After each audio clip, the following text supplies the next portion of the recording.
Nice music, thank you. Dear participants, my name is Gun-Marie Orguje Östlaxson, and I'm a member of Stockholm Skanstull Rotary Club. It's a great pleasure for me as the chair of the BASRAN board to be able to welcome you to our webinar with the title, The Impact of the Industrial Fishing of the Baltic Sea Ecosystem. BASRAN is a cross-border cooperation between Rotary districts, clubs and members in just now 8 countries around the Baltic Sea. There are 2,000 Rotary clubs with 70,000 members around the sea. The intention is to make activities in cooperation with each other and with partners in order to contribute to a better environment in and around our common and beloved inland sea. Finland has started BASRAN in 2019 and was the chair country during 2 years. Poland took over and now it's Sweden. The BASRAN board meets through Zoom once a month, and besides representatives from all the countries, we also have a board member from ESRAG, Environmental Sustainable Rotary Action Group. There is no cost for being a member in BASRAN. At the start page of our website, basran.eu, you can easily register, which means that you will receive our newsletters and invitations, for example, to our webinars twice a year. This is number 7. The webinars are always recorded, and at our website you can find all the information about the former 6 webinars. The invitation are also to our RILA leadership training for young people between 18 and 30 years. It's called RILA Rotary Youth Leadership Award Baltic Sea. There is of course a focus on environment and especially in the Baltic Sea. We have so far arranged RILA Baltic Sea in Germany 22, in Sweden 23, and now in Finland on August 4 to 9. The latest day for application is April 15, and you can find the invitation at our website, basran.eu. Another activity in BASRAN is our action committees in different topics, where the industrial fishing is one. Are you interested in engaging in an action committee? You will find all the information at our website. I would now like to welcome all of you again and to say many thanks in advance and good luck to our moderator Eva Nisser from Nacka Rotary Club outside Stockholm, to Anders Tickan from Värmdö Skärgård Rotary Club, who is handling the technique, and also to our interesting speakers, both researchers and showcases from different countries around the Baltic Sea. I will watch the chat, so please welcome with your questions. Please, Eva, the scene. You are most welcome to this interesting and important webinar. So we are going to put the spotlights on the Baltic Sea challenges, and I will try to guide you through the next few hours. My name is Eva Nisser, and as Guy said, I'm a member of the Rotary Club in Nacka outside Stockholm, and I'm also leading an action committee within BASRAN with the same name as this webinar. You will meet speakers from 5 countries around the Baltic Sea. During the talks, you can ask questions in the chat. We will try and answer as many as we can after each speaker. There will be a 10 minutes pause during which you can listen to the music "The Eyes of All Future Generations Are on Us", composed by Anders Paulsson and jointly recorded during the pandemic, simultaneously in Sweden and in the Philippines. Now comes Gordon McInally, our International Rotary President. Greetings. This is Gordon McInally, your Rotary International President, and I am delighted to be able to join you at this Baltic Sea Regional Action Network webinar. As a proud Scot and one of your near neighbours, I'm conscious that the Baltic Sea is a beautiful natural gem of Northern Europe. As such, it is vitally important we create awareness of the situation and the challenges in the Baltic Sea, and to recognise that we can all do things to make it better. Why should we be doing this? Well, the world's oceans cover approximately 71% of the Earth and contain 97% of the water on the Earth. Acting as an enormous heat reservoir, the oceans influence climate and weather patterns, the carbon cycle and the water cycle. Photosynthesis by plants and free-floating phytoplankton create 50% of the oxygen that animals, including humans, breathe. The high seas, of which the Baltic is an integral part, provide habitat for hundreds of thousands of species. They mitigate the impacts of global warming. 23% of the human-generated greenhouse gas emissions have been absorbed by the ocean over the last 10 years. This slows global warming, but it also leads to acidification, with disastrous consequences for marine ecosystems. It also leads to sea level rise. Alarmingly, approximately 25% of known species in the high seas are already threatened with extinction. The coastal waters that are most influenced by human activity are especially vulnerable. Actions aimed at combating climate change, decreasing the input of nutrients and hazardous chemicals, and preserving biodiversity are linked. We need a holistic approach to protecting the seas.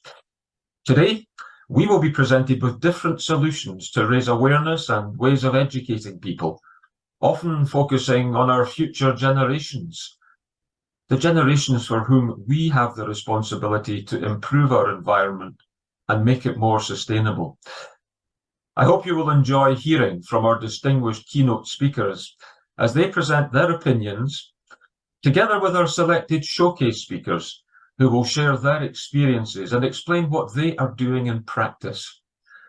In closing, can I applaud the Baltic Sea Regional Action Network of Rotarians as the coordinating body which helps clubs and districts focus on activities to improve the state of the Baltic Sea and its aim to implement measures most relevant and effective as it connects Rotarians around the Baltic Sea in all 9 coastal countries in this joint initiative. Together, we will improve the state of the Baltic Sea in the future. Together, we will create hope in the world. It's a pleasure to introduce to you the Swedish author of Silent Seas, The Fish Race to the Bottom, Isabella Lövin. Dear members of Rotary around the Baltic Sea, almost 20 years ago now, I wrote a book called Silent Seas, The Fish Race to the Bottom. The reason I wrote it was mainly because of the cod stocks in the Baltic Sea and that they were on the brink of collapse, according to scientists. But still, fisheries continued. Not only that, the ministers around the Baltic Sea fought tooth and nail to have the quotas raised, of consideration, they said, to their domestic fishing industries. Today, the Baltic cod is practically gone, and so is the Baltic cod fishery. The alarm bells were not heard, or rather, reactions came too late. After writing the book, I myself became a politician, trying to reform the EU Common Fisheries policy to make sure ministers could not ignore the scientific advice. We did succeed in 2013 to put that simple principle into legislation.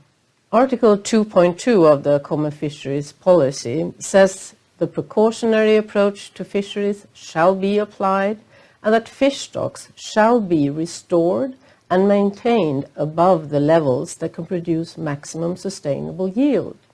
That is, it's prescribed in legislation that ministers no longer can gamble with our common resource, the fish, that out of misdirected consideration of the fishing industry, of the short-term gainings of the fishing industries.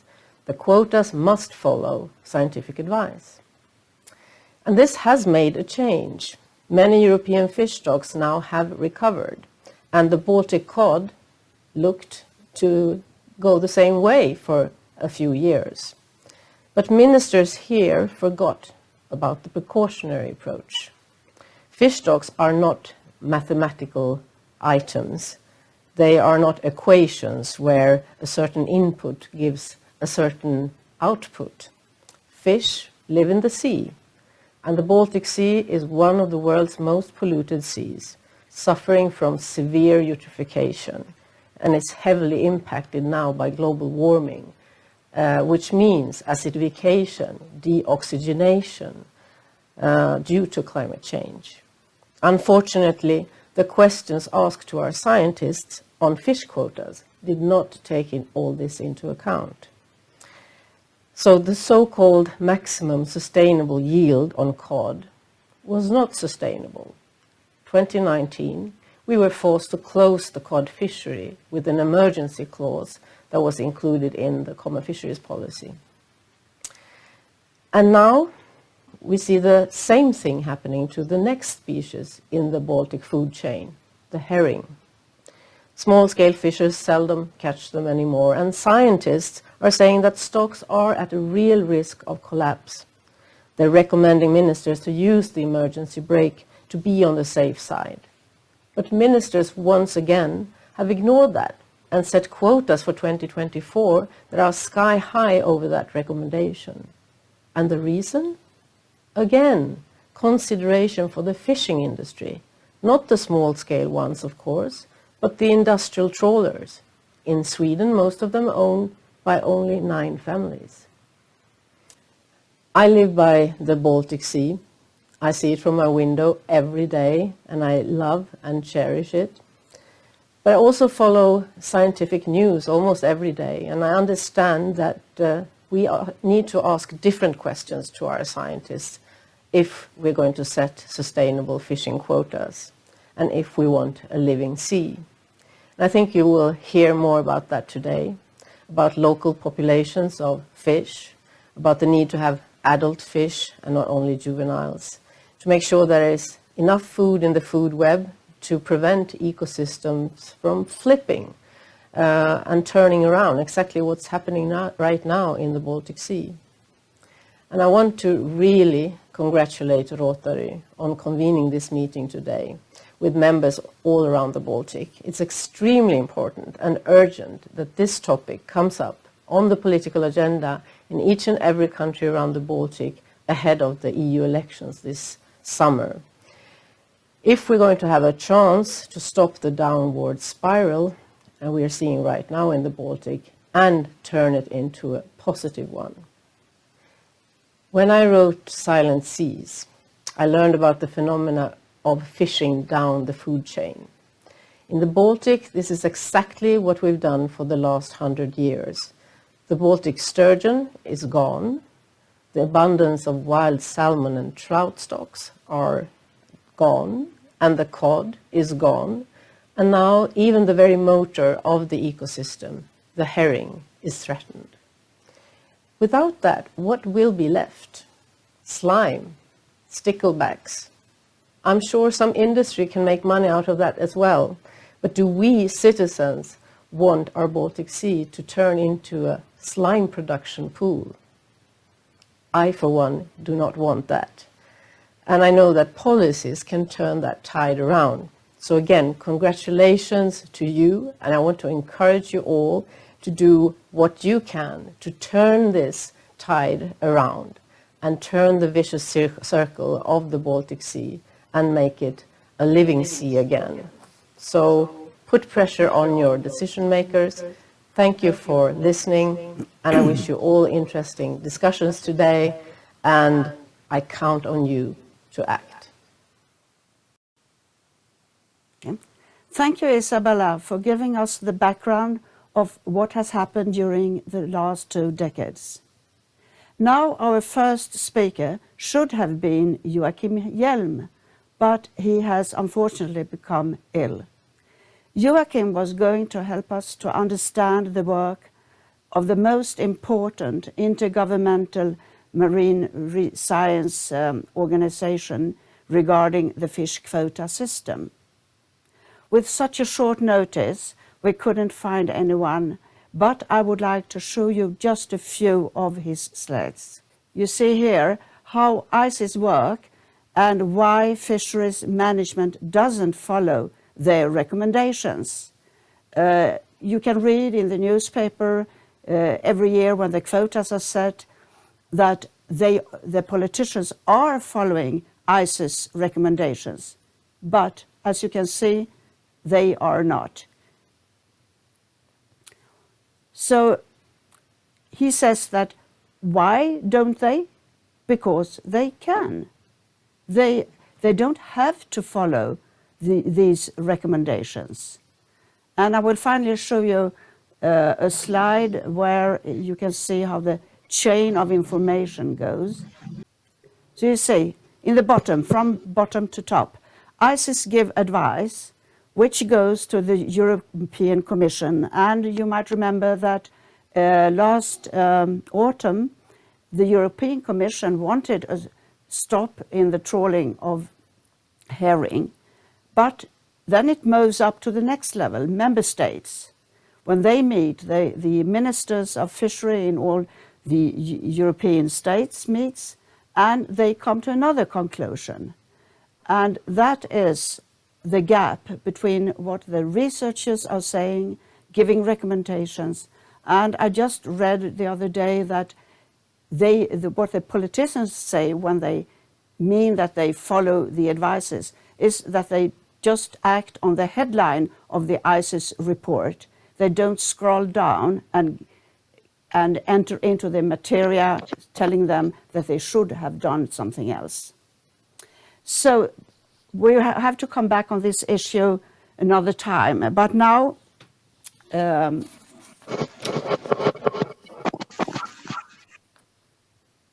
now I want to introduce Laura Uusitalo, who is a research professor at LUK in Helsinki. LUK stands for Luonnonvarakeskus, which means Natural Resources Institute. Laura is going to talk about the Baltic Sea ecosystem and sustainable fishing. Welcome, Laura. I'm going to talk about the specific features of the Baltic Sea ecosystem and sustainable fishing, especially referring to cod and herring here. And I'm trying to cover a lot of ground in a short time, so I hope I'll manage to be clear.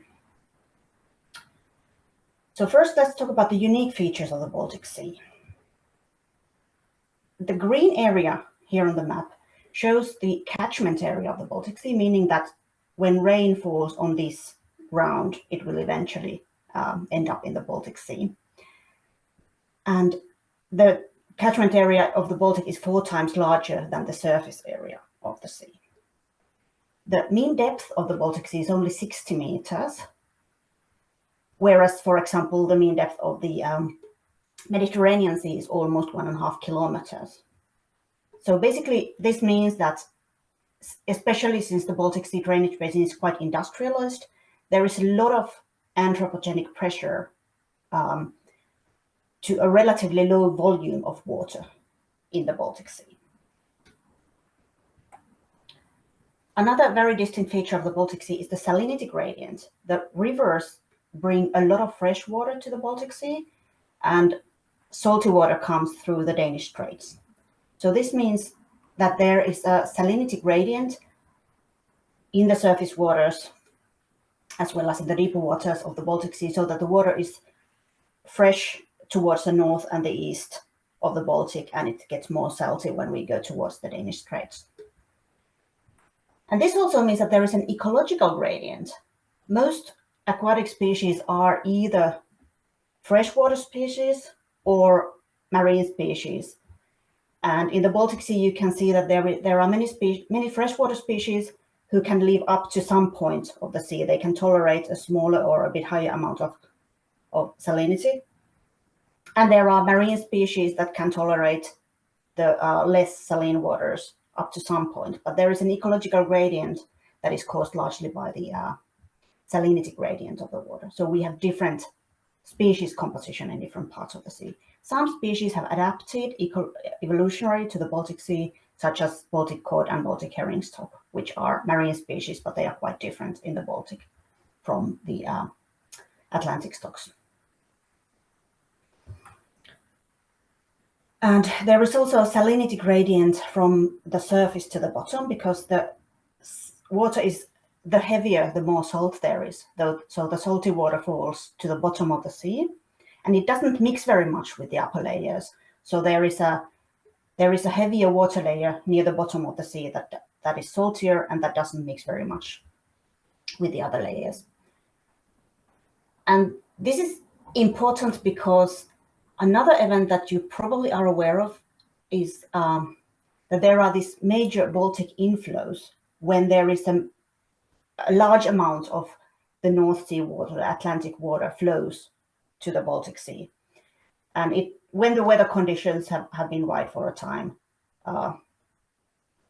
that creates a possibility for a large amount of salty North Sea water to come to the Baltic Sea. And that water is salty and heavy and includes a lot of oxygen, and it flows along the bottom of the Baltic Sea, and it pushes the old stagnated water away, and it brings oxygen to the deep layers of the Baltic Sea.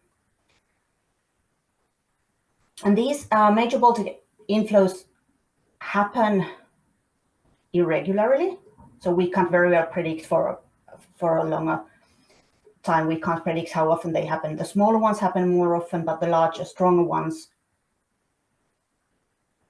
happen irregularly.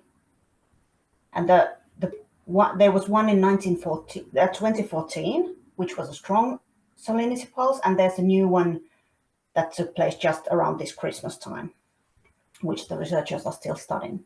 But these events bring more salt and more oxygenated heavy water to the Baltic Sea. This is important because the cod eggs, the cod reproduction, needs salty and oxygenated water. The Baltic Sea is also changing. The Helcom State of the Baltic Sea report from last year says the Baltic Sea is under increasing impact from climate change and biodiversity degradation, catalyzed by eutrophication, pollution, land use, and resource extraction. This graph shows how many ice-covered days per year there has been in a bit over 100 years in the northern Baltic Sea. So these are 3 locations in the northern part of the Baltic Sea. And we can see that the number of ice-covered days has come down by 40 to 50 days a year during this 100-year period. The water temperatures have also risen, both in the surface waters, as you can see here on the left, in different seasons, and especially in the bottom layer of the water, as you can see here on the right. Water temperatures are coming up. Yep. As already mentioned, eutrophication is the most important pressure towards the Baltic Sea. So eutrophication means the increase of primary production, for example, phytoplankton, and that is caused by the input of increased amount of nutrients, mostly phosphorus and nitrogen, into the Baltic Sea. And eutrophication induces many changes because it changes basically the primary production, and that is the basis of the ecosystem. So it changes, eutrophication changes many parts of the Baltic ecosystem. And here we can see the eutrophication ratio in different areas of the Baltic Sea, different basins, and we can see that eutrophication has increased since the 1960s in most, if not all, of the basins. Maybe here near Denmark on the upper left corner, you can't see that so much, but in other areas you do. Eutrophication also causes, obviously, that there is more organic matter in the sea. And some of this organic matter, when the phytoplankton or the other organic matter die, they fall towards the bottom of the sea. And when they decay, they use up oxygen from the deep waters. And as I mentioned, the deep waters don't mix very much with the other layers. So when the oxygen is used up, it doesn't replenish very easily. It only replenishes basically when we got a major Baltic inflow. And when there's no oxygen, or where there's too little oxygen, many organisms cannot live in these areas anymore, or in these waters. So here we can see the surface area of anoxic and hypoxic seafloor. So that means no oxygen or only a little bit of oxygen in the Baltic Sea since 1960. So we can see that the anoxic or hypoxic areas have increased. And this is important for cod, because cod eggs float in the deep water, and they need oxygen to survive. And if the hypoxic water, so the only a little oxygen containing water reaches up to where the eggs float, they will not survive. And in the Baltic Sea, we talk about reproductive volume, which is the volume of water that has the right salinity, right temperature, and enough oxygen for the cod eggs to survive.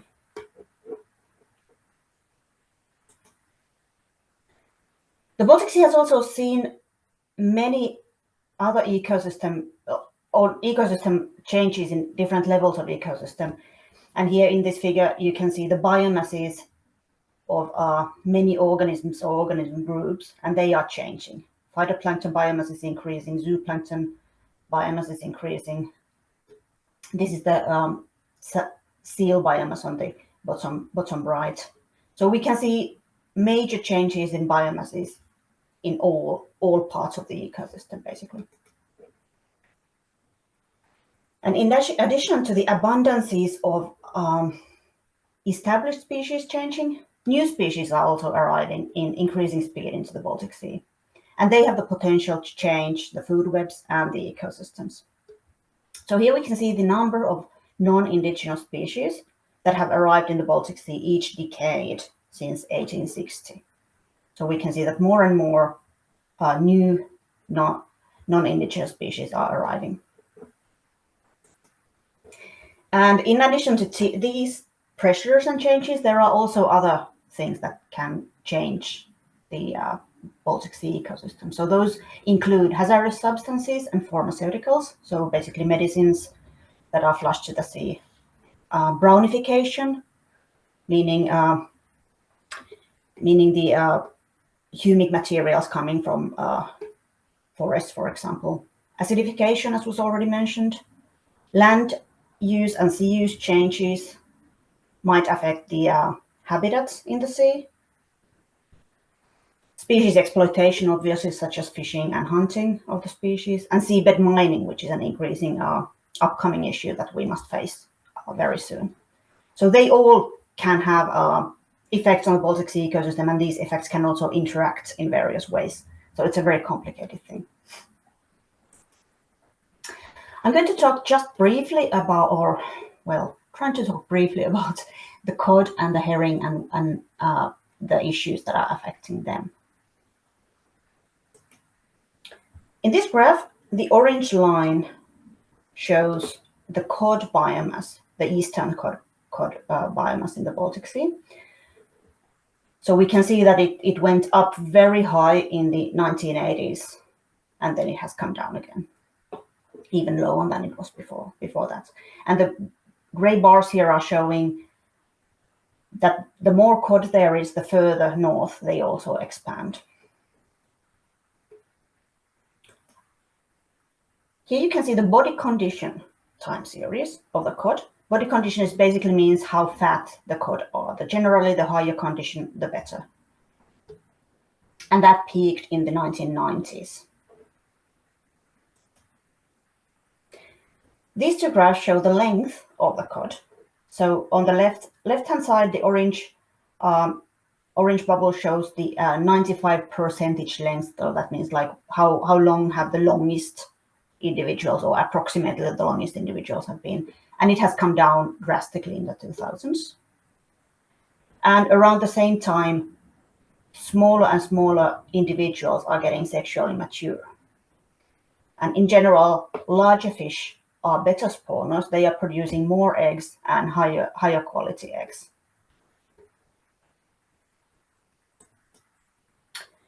Cod suffer from high infection rates of a liverworm parasite, whose main host is the grey seal. And the infection rates and the intensity of the infection, so that means like how many parasites an infected individual has in their liver, in his liver, seems to correlate with the abundance of the grey seal. So when the seal populations were low, also the liverworm infections were quite low. And now that also in the past, and now that the seal stocks have increased, also the liverworm parasite infections have increased. The ICES report says that the cod suffer from a chronic liver disease.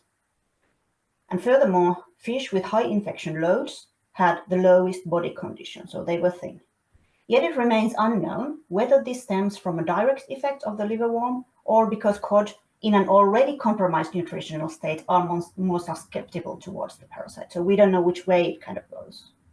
Chicken and egg problem, kind of. But nevertheless, the impairment of the physiological condition can lead to reduced swimming performance, compromising foraging success, while augmenting the risk of predation, potentially leading to an increase in the natural mortality. So when they are sick, they do not swim so well, they don't catch so much food for themselves, and they may become eaten themselves. But on the other hand, as a counterpoint, there is a small-scale cod fishery in the Finnish waters in the Åland Sea, where cod are large-sized and they are in good condition. And there is an abundant grey seal population in this area. So the link between cod and seal and the liverworm is not quite clear-cut. Okay, this is a summary of all of these factors. So on the x-axis here, you can see the timeline, and the colors represent these different indicators: the body condition, size at maturity, sex ratio of the fish, length, and the population distribution, and the liverworm. And you can see that the blue color means better state, and red color means bad state. And you can see that nearly all of these were on good status in the 80s and 90s, and now we are all red. So Margit Eero and colleagues conclude that stock deterioration in recent years is unprecedented, and all indicators are presently in the worst states on record. However, the state of cod in the 1970s and to early 1990s, that is often perceived as a desirable target, was exceptional, with the most favorable indicator levels in the time series. So maybe this is not the reasonable base case to strive for. And there is so far no scientific consensus on the relative importance of the drivers and mechanisms that are involved in the poor state of cod, but there is an intense ongoing debate. And I've tried to summarize these factors that literature suggests might affect the cod. So on the right here, we have growth problems and reproduction problems, which are affected by the liverworms, food quality and food availability, which both might link to food web changes. Cod has undergone maybe some metabolic changes that might affect the growth. And there is also a loss of habitats and spawning areas, largely due to eutrophication and increased temperatures. So the drivers here are eutrophication and climate change, basically. And then fishing pressure obviously also affects the food web changes to some extent. Other factors that might affect the cod include predation by seals and a spatial mismatch of cod and its main food item, sprat. For some reason, they are living in different parts of the sea at the moment. And to jump to the herring now. So here on the left, the orange line shows the stock size of the central Baltic Sea herring, and the blue line show the fishing intensity. So we can see that since the late 1950s, the stock abundance or the stock biomass has come down, but it has stayed like relatively same for a few decades now. And the fishing intensity has changed somewhat. On the right, you can see the weight at age of different individuals. So each of these lines show different age group and how much they have weighted. And this graph starts from 1980s or like 1970s, and you can see that the fish are smaller. Since the mid 1990s, the fish are much smaller than they used to be before that.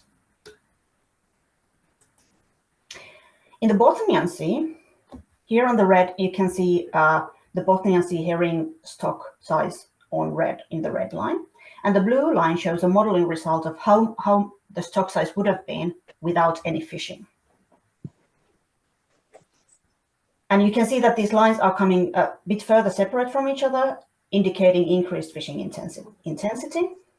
But you can also see that they are coming a bit closer together again towards the recent years. And there is a drop in the simulated non-fished herring stock size as well. And the steep drop here is because of the body condition of the herring dropped drastically in 2001. So they were really, really thin for a couple of years, and now they have gained weight again. Here you can see the same size at age graph for the Bothnian Sea herring. So you can see that also they used to be much larger than they are now, but this drop happened a bit later in the Bothnian Sea than it happened in the central Baltic Sea. The herring are maturing at younger ages. So again, here we can see the proportion of sexually mature individuals in each age. The blue line down here is 1-year-olds, and the red line is 2-year-olds. And we can see that more and more of the 2-year-olds are maturing.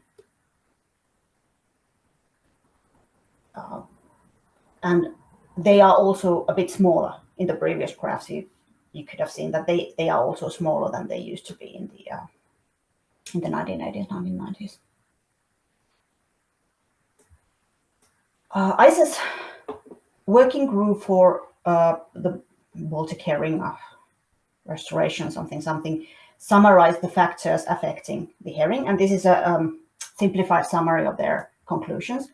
But they identified 3 things: altered age structure, reduced size, and variations in condition. So basically the fatness or leanness. And they are identifying food availability, competition with sprat, especially in the central Baltic Sea, and density dependence. So that means basically competition between the herring themselves, as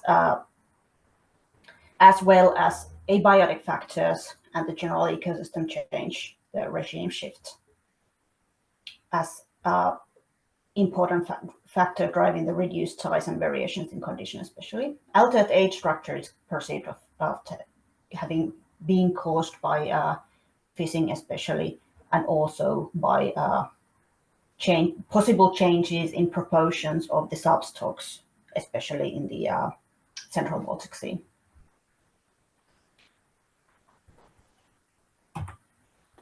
And they identify some knowledge gaps in relation to herring that we must address, especially the relationship with sprat, which is another of the pelagic small-bodied species that are eating the same kind of food items. Changes in the proportions of the subcomponents, so they might be kind of substocks of herring. Zooplankton, which is an essential food item, especially for the smaller herring. So zooplankton distribution and availability of different zooplankton species, and also interactions with sticklebacks. So both the possibility that sticklebacks eat herring eggs, and the possibility that herring or the sticklebacks are an important food item for large herring. So these are the things that we don't know enough about. So my take-home message is for this whole thing is basically, it's complicated. there are very many factors that are interacting in the ecosystem, and the sea is changing, so we can only partly rely on the old data when we are trying to figure out what's happening now. Environmental factors play a major role, so that is the temperature, salinity, eutrophication, oxygen, and we need to consider all of the pressures simultaneously when we are trying to understand and manage the fish stocks.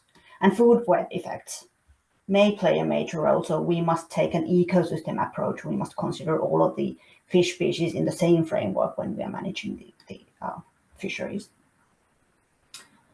And sustainable fishing must consider the whole ecosystem and the whole changing ecosystem, as well as social sustainability. And we must keep in mind that the future generations' needs may differ from our needs. So the Brundtland report frames sustainability as meeting the needs of the present generation without compromising the ability of future generations to meet their own needs. And this is our task, and it's very difficult, but it's worth trying. Thank you.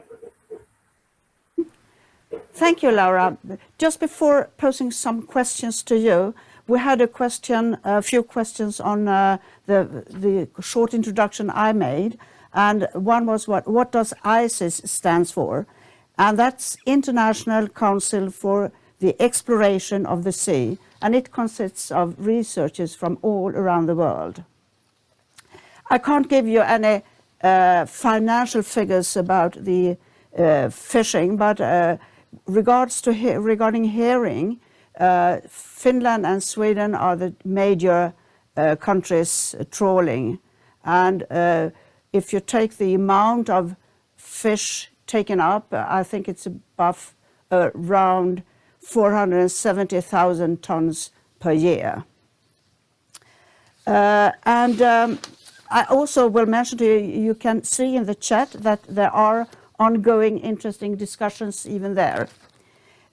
So Laura, if you had to rank the biggest threats to the ecosystem in the Baltic Sea, what would it look like if you had to choose between climate change, eutrophication, and overfishing? Eutrophication definitely, because that is affecting everything in the Baltic. And they interplay with the other factors, obviously, but eutrophication is the key. Okay, and the second one, what would that be?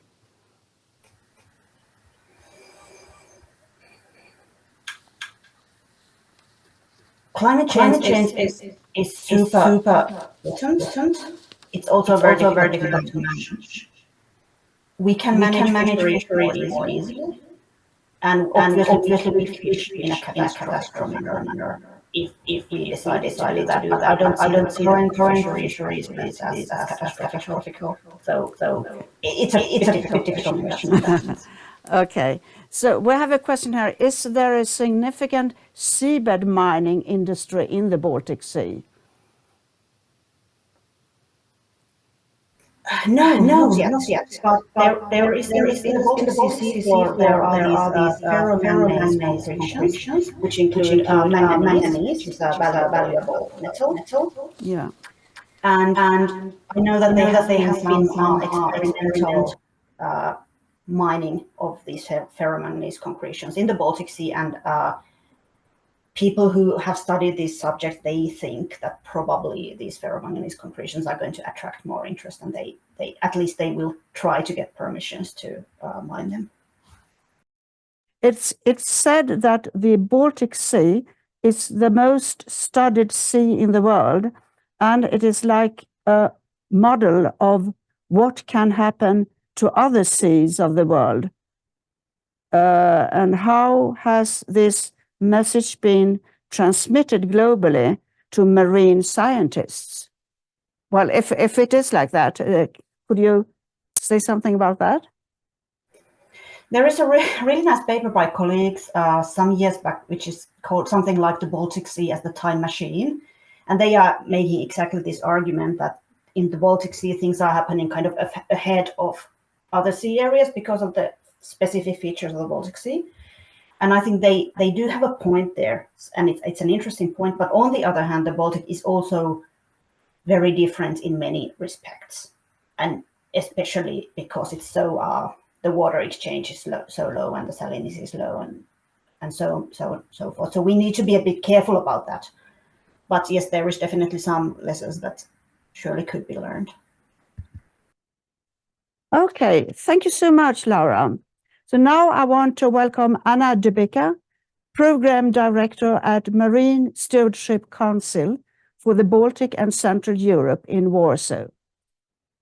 Welcome everybody. Yes, my name is Anna Dębicka. I am Marine Stewardship Council Program Director for the region Baltic and Central Europe. So I am leading the countries like Poland, Sweden, Denmark, Finland, and all Baltic states.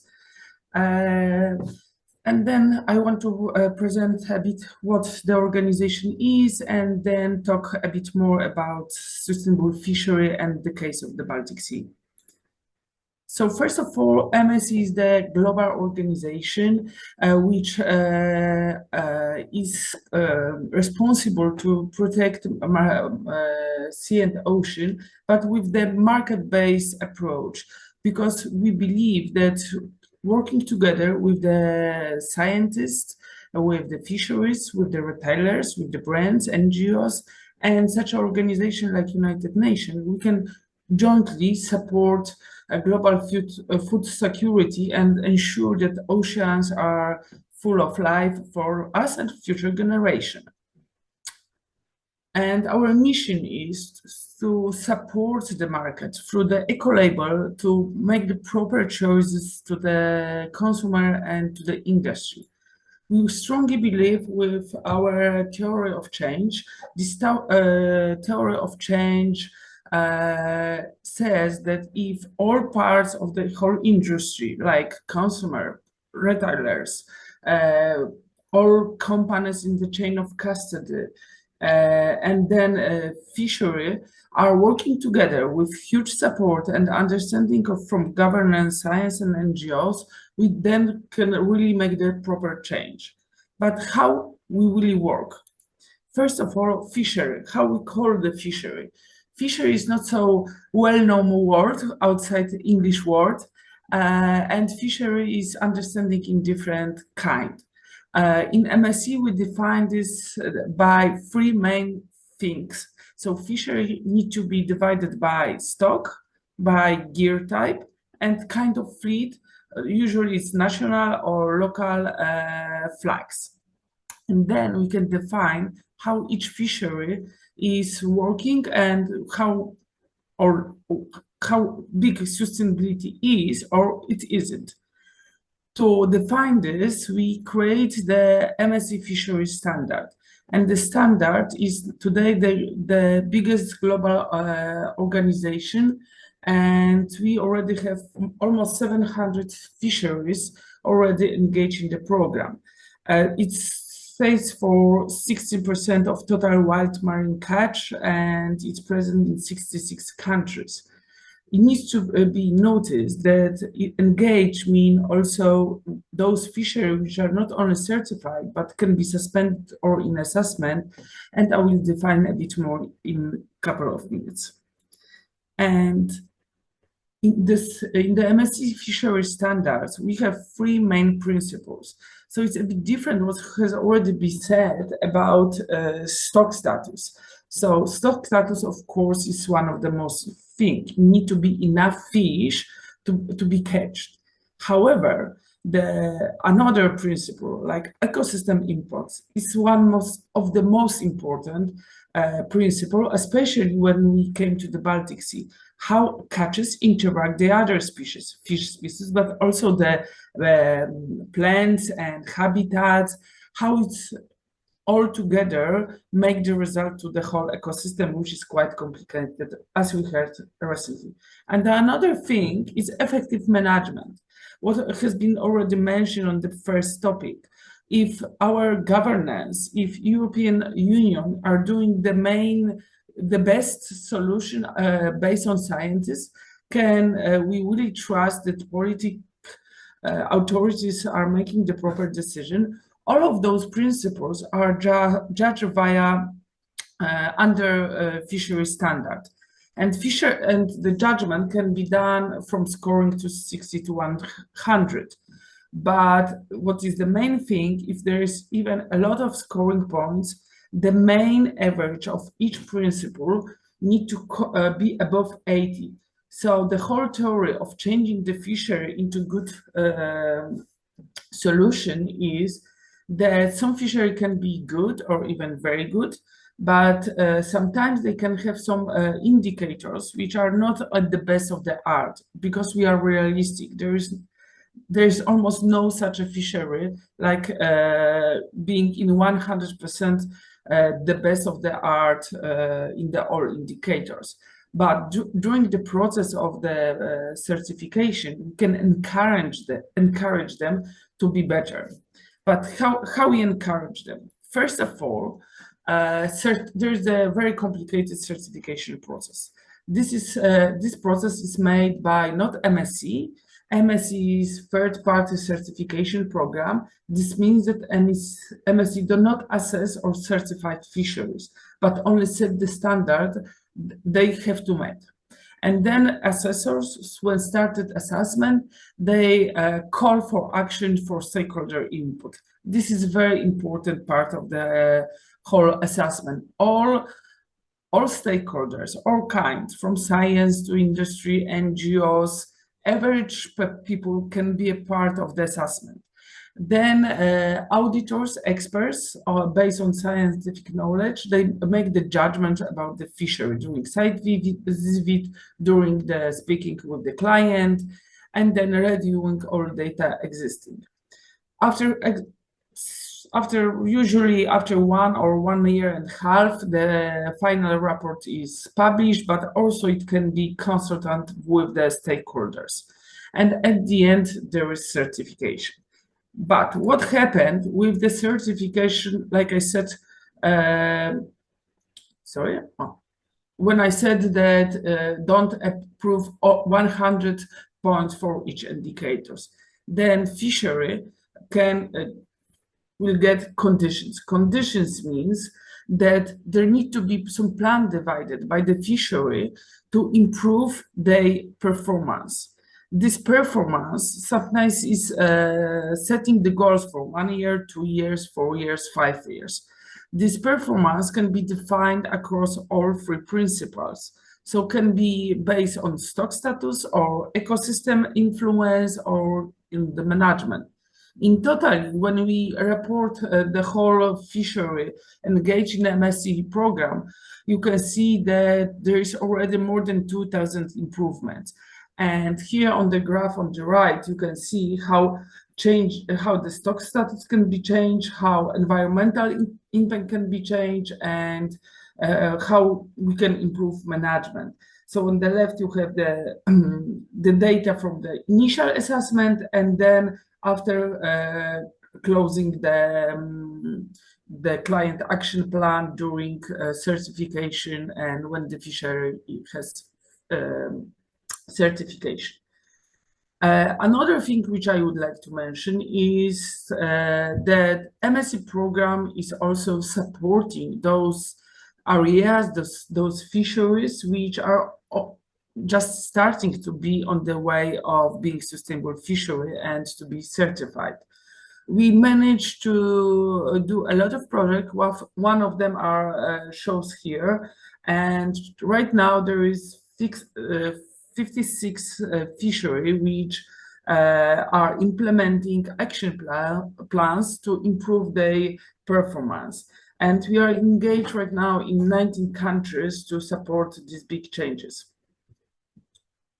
To support those changes, it's also set up thanks to the market engagement and stakeholders partnerships.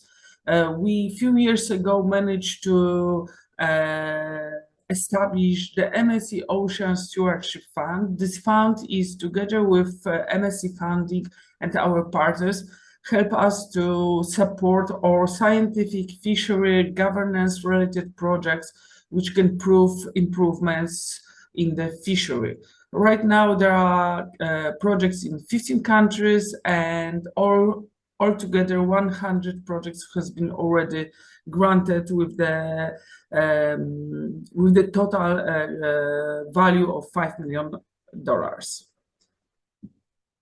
We cooperate very closely with the science. Conditions push for the improvements, and improvements are doing mainly by science knowledge, and science knowledge supports to make changes. So after this short introduction, I would like to jump into this region where we are. I am exactly covering the same region which our participants are. So we are based on the Baltic Sea. Baltic Sea, like it has been said, it's a very small sea with a lot of nations around. And in total, we maybe don't have the big fishery in Baltic Sea, what is because of the ecosystem status and the fishing pressure before. But we still influence the whole area. And that's why we also in the organization, in the MSC, decided to combine this region all together, because in this region, we produce a lot of seafood. And talking to our partners, we can jointly make the effort to improve the status of the fishery and Baltic fishery itself. What is very important in the certification is that our program also covering chain of custody, because if you want to make any change, you need to be sure what fish you are buying, what fish you are talking about, because then the global chain of custody of the seafood is very complicated. Thanks to our program and COC standard, we can improve traceability and be sure if the seafood is coming from responsible sources. Coming back to the subject, what is the status of Baltic fishery in the MSc program? It has been already said that Baltic Sea is covered by many regions, and we can define different stocks. Today in the MSc program, we have 4 pelagic fisheries, but those pelagic fisheries which were used to be responsible for catching herring and sprat, those days they are mostly suspended.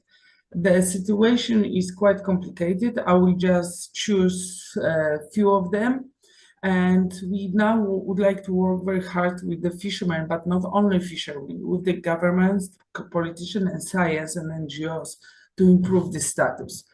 It's already been said about Baltic, so I will not repeat myself, but this whole situation about the herring cues the situation that after a few years of certification, at the beginning of at the middle of 2021, the Baltic central herring has been suspended. It was noticed there was conditions a few years before. Unfortunately, no improvements has been made, and this is the sad story when theory of change needs to be quite crucial, and we need to be responsible. If the fishery itself, or with the governments, or with the scientists, will not manage to close the conditions, unfortunately, fishery need to be suspended to be creditable about the eco-label showing certified product on shelf. Another situation, I would talk more because it wasn't speak so much before, about sprat. Sprat seems to be quite good condition as a stock. As a stock, we can see from ICES advice that the whole situation is not so bad when we talk about biomass. It's above the most important indicators. However, sprat is key LTL species. What does it mean, LTL species? LTL species stay for low trophic level species. It means that this is species which is the most important is the most important prey organism for the other species in the food web.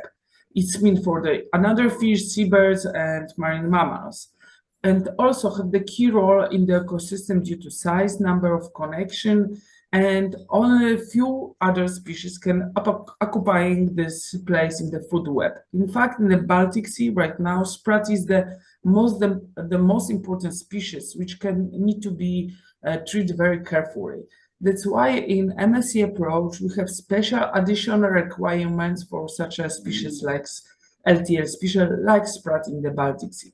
So it need to be defined how big biomass is to provide enough fish for other species, for the whole ecosystem needs.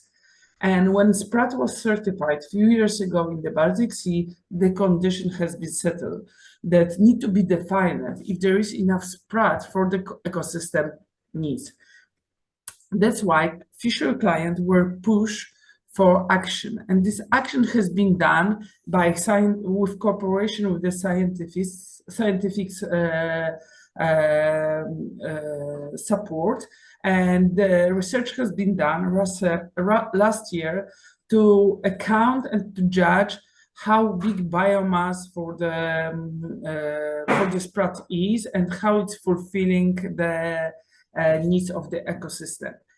And you can see on the slides here that there is a graph, blue graph, showing the whole biomass of the sprat from almost more than 50 years right now. We have the research, and we can see that biomass is above 30% of the total biomass. It means that this 40% is the minimum which need to be in the Baltic Sea to support all ecosystem needs. And thanks to this, the condition could be close. However, sprat still has a problem with sustaining the program, still is suspended. Now is in the process of publishing the last surveillance audit, because we noticed that there is the other challenges which sprat fishery stand for. That's why probably it could be that the another solution could be for the sprat. It can be probably never longer be certified, but in the MSc program, we are trying to support all kinds of fishery to make them change, to improve them towards sustainability. On the top of this graph, you can see the whole MSc certification program, but below there is a whole pre-certification space when there's a lot of kind of project which can be supported. The newest tool which we are started to introduce is something more than typical fishery improvement project. It's the program calling in transition to MSc program. This program should be third-party certification as well. It could be supported by external funding to give the opportunity fishery to make the proper improvements. Altogether, with those pre-certification space and also the space of certification, this is very important for the governance and for the industry to cooperate together. Because we need to remember that even if we are not very close related to the seafood business, we are just retailer, or we have the gastronomy, or we are working tourism. Altogether, we need to follow some politics which need to be fulfilled. Those days in EU, we need to fulfill ESG regulations about non-financial reporting, and MSc could be one of the indicators showing you the roadmap and your improvements. Also, MSc is supporting to fulfill sustainable development goals of EU. And the most important is we can't stop fishing. Fishing is one of the main source of the food in global world. And the blue food coming from marine and oceans is one of the easiest foods to possess. Almost half milliard of people are eating blue food every day. Almost half people globally eat food from sea and oceans almost every day. It's the main source of protein, which on the other hand is one of the best source of food to avoid climate changes, because this food is just produced by the ocean and CO2 impact is very low. And what supports our working is the consumer awareness. In Europe, we are in quite good knowledge that we would like to have the better information about seafood which we are buying to. Almost 87% want to have better information to be confident if they are not buying unsustainable fish or seafood products. 71% of consumer would like to hear more from companies about the sustainability of their fish and seafood products. And 66% want to know that the fish they can buy can be tracked back to know and trust the sources. That's why, together with the other organization, every year we are doing a lot of activities on relation to the fishermen, to the science, on advocacy work, to the budget, to the business, to the people and consumer. So I invite all of you for being part of this program, because even if you think that today you are not so connected to the seafood business, you can't leave decision to be made only by governance and politicians, and we are here to help you to support joint efforts to be Baltic more sustainable ecosystem and fishery to be better for future. Thank you. Thank you, Anna. Well, as a consumer, I'm very happy to have these possibilities to be guided when I go out shopping for fish. And I think that I am part of those positive figures you saw. But how about the industry, the fishing industry? How do they look upon you and your work? How are you treated by them? Are they positive? Thank you for the question. It's changing a lot. I started my career in WWF almost 20 years ago, and it was very challenging those days. The fishermen make a lot of jokes, and they always were believing there's enough fish under the water. However, it's changing. I think that the biggest changing, especially in our regions, has been made when cod collapsed. In 2015, when I started working in Poland and cod certification has been suspended, everybody was shouting, "You are crazy ecologists, you lost your mind, cod is great, I have a lot of cod catching every day." I was saying, be careful what we are talking. And then 4 years after, the set is that 4 years after, EU baked the ban of cod catches. This is sad story, but also I think it's learned the industry, fishery industry, that nothing can be forever and we can make ocean empty. And this is very challenging those days if we are not too late for the Baltic Sea. Oh, that was an interesting answer, because what you said about the cod, aren't we in more or less the same situation regarding the herring? Everything is fine, no problem, you could go on fishing. And so let's hope that we are not 4 years from now in the same situation as you just mentioned about the cod.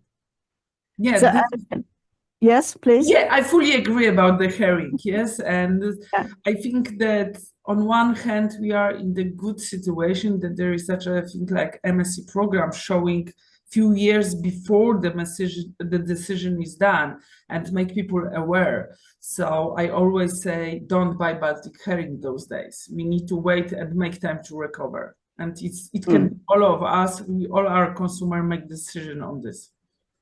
Good advice. Okay. And Laura, the speaker before you, she says that she thinks that MSC is doing a very good job. And I think that more are agreeing to that. And I just wanted to also tell you that we have a very active audience, active in the chat. And some of you, of the speakers, you go in and answer. And I thank you for that, because I can't answer all these questions. But I have a question here for you. What percentage of Baltic fisheries is certificated, I suppose? and what fisheries? Yeah, today the situation is that we have engaged in the program the most fisheries which are existed, so it's Pratt and herring. However, they are not certified. They are suspended, and they need to fulfill client action plan to be certified again, which can be very challenging. What left to be certified is Botnian and Riga herring on the top of North. When the fishermen and governments trying to work hard to maintain certified. However, there are still challenges. I need to add it that each fishery has annual audits, and together with the scientists, fishery is checked. What is the status? So the certification is not forever. Every year, it's assessment again. That sounds good. Yeah. And there is a question here, the Baltic Sea herring, is that a species only found here? Is it only found in the Baltic Sea? Yes and no, because there is the population of Atlantic herring, and Atlantic herring in total have, I think, 56 stocks populations, and they are different a bit. That some of them are bigger, fatter, thinner, and they can mix to each other. So in the Baltic Sea, we have Western herring, almost collapsed. Then we have Central herring, the biggest stock in the middle of the Baltic Sea. And on the top, we have Botnian herring and Riga herring. Apart of this, which are very common on our shelves, which you can find with MSC logo, it's North Sea herring. It's the biggest stock those days in the Atlantic. And those products with the blue eco label, you can buy every day, and most of the shops in the Baltic countries. Another stock, which used to was the biggest, is Norwegian herring. And this Norwegian Atlantic herring stock it used to be the biggest one. However, has a lot of problems those days, and also is suspended because there are management issue. A country like Norway, UK, EU, Iceland can't agree to each other to catch the proper amount of herring, and it's over-exploited since few years, and also is suspended in the program. So this is a story that we will hear from everywhere. So thank you so much. Thank you. Thank you. Now we're going to listen to Nils Höglund from Sweden. He is a Marine and Fisheries Policy Officer at the NGO Coalition Clean Baltic. He will speak under the title Current Status and Future for Baltic Fisheries. Please, Nils. Thank you very much, and thank you for inviting me. And thank you for hosting, this meeting and continuously doing so. It's very, very, very important that we get more understanding of the situation in the Baltic, in all the countries around the Baltic. I usually say that a lot of Swedish, perhaps also Finnish citizens are very much aware of the very poor status of the Baltic, but in many countries it is not that way. So this is a very important initiative, and you should continue doing these webinars. Let me see if I can now share what I want to share. Here, and I will need to start my presentation. Is that okay? Yes. Okay, thank you very much. Yeah, a lot of interesting things have been said here today that I will try a little bit to weave into my little presentation here and actually try to reflect on. But I will basically do three things today. I will talk a little bit about where we are and note that actually all things are not bad. I will underline or ask myself the question, I guess, together with you, what the key problem is and how come some things actually seem to be better or moving in the right direction. And finally, what should we do? And is there actually a future fishery in the Baltic? Those are the three things I will try to cover in a very short period of time. First, just Coalition Clean Baltic, CCB. Yes, what is that? Well, it's basically a network of these NGOs. It is an organization founded over 30 years ago, basically when the Soviet Union collapsed. A bunch of new countries entered sort of the world arena and realized very soon and quickly that civil society needed to be organized across the Baltic, and the network of NGOs were was created at that time. I work for a secretariat, small secretariat, basically representing all these members, speaking on their behalf in international fora meetings and discussions on marine policy and fishery issues at large. And I've been doing this for quite some time. Okay, so first, where are we? The status. It's been touched upon today already by Laura, and probably I would assume that also Joachim would have talked a little bit about this. But we have three main problems. We know this. It's pollution, eutrophication, and fisheries. These are the big things, and they have been the big things for a while. I will come back to that. But let's look at where we are.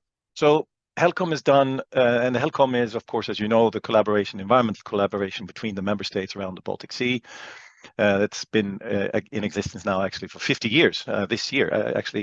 Just yesterday, it was the 50 years anniversary day, founding of HELCOM. The countries have worked together very hard and assessed the status of the sea. The final report is called HOLAS, the Holistic Assessment of the Baltic Sea. It was presented last year. So three key takeaways from that then. Here's the pollution compilation or summary of the situation, basically.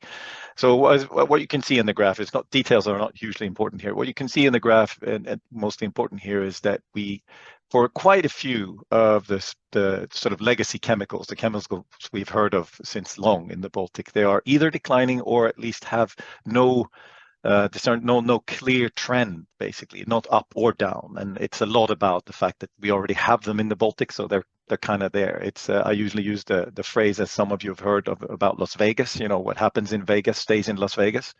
I usually say the same about the Baltic. So what goes to the Baltic stays in the Baltic. So that's the situation with a lot of these chemicals. But as you can see, it's not deteriorating or it's not becoming worse, at least in these measured chemicals. So that's the first one. Now, eutrophication. We've already seen some slides about this. This is a summary slide that's in this holistic assessment report. And as you can see, there's a quite significant drop in the waterborne input in total nitrogen and total phosphorus. Basically started in the 80s and constantly been sort of dropping. This is good news. We know that the effects of eutrophication is lingering. We know that it's not gone. It's a very long sort of problem. It's not an easy problem. It's a nasty one. It takes longer than most things to sort of turn around or turn the tide, as it were. But still, clearly a downward trend. This is positive. I will come back to the reason for why this is happening or how this has happened in a minute. But then comes the favorite topic and the key topic of today, fisheries. So obviously, we've already touched upon this. Several stocks have been mentioned, declined, or even gone. And I have to underline that. The cod is gone, basically. We cannot continue to talk about cod as it's still around or it will come back or whatever. We are so far beyond any controllable actions to do anything for the cod that it's basically up to nature. We are completely lost the ability to manage this stock, but I will come back to that too. As you can see here, it's very red. It's not good. It is, in fact, deteriorated further since this compilation was done because this is based on older data. It is more or less across the board. It's not just the big commercial species like herring, as we've been talking about a lot. Sprat, although it's not necessarily declined as much, but it is showing the same indications of they're smaller fish, they're not enough sort of old, young, and sort of small and bigger and fatter fish. It's a trend that we've seen. There are part explanations perhaps in climate change there, but this is something that Laura also touched upon. So let's go back then to the herring that we've been talking about a lot today and showing these graphs. That is from the ICES advice that was released last year. We've seen this already a little bit by the previous speaker mentioned or showed this, that how it's sort of very poor and very bad status. This is the Central Baltic herring. And I have to underline, since there was a question before, it is not a Central Baltic herring stock. It is multiple stocks, many different stocks. The same in the north. There are different components that spawn in different areas, different times of year. They are genetically distinct. They are not one sort of stock or, as it were, population. We have several stocks. We actually don't really know how many. But anyway, obviously, you can see the relative fishing pressure, and you can look at the left-hand side here. There's a dotted line, which is sort of the sustainable line. As you can see, we've been pretty far from that over time. And you can see the biomass to the right. Biomass, as you have to understand, spawning stock biomass, it's basically the component of the fish populations or fishes out there that can spawn. And so being old enough or mature enough to spawn, that has seriously declined. And it's the dotted line, in that case, the black dotted line is sort of the catastrophe line. That is like where we are losing grip of the populations, or in this case, multiple stocks, and our ability to actually manage them. So we're below that. But I want to emphasize something here. You can see the coloring on the graphs. This represents intervals. So as you can see, that's a huge deviation from that red line in the left-hand side and the blue line in the right-hand side. There's a big deviation. This is scientific uncertainty. We don't know exactly. I will come back to that as well. But this is very important to know. But as you can see, it's not so strange, and perhaps that the stocks are dropping in relation to the fishing outtake and the biomass. Here's the northern herring populations or stocks. They are compiled as one, but again, they are not. And of course, looking from 2010, basically, you can see the increased landings. It's pretty massive. We're getting more and larger boats, non-Baltic ones, coming in here to fish, and we have shifted from food to feed. This has happened dramatically over this time period. So biomass here again is also dropping below the sustainable line, which is that blue dotted line. It's way below that and going towards the catastrophe line. I have to emphasize this again. People talk about, oh, but it's okay. We're above this line or that line. No.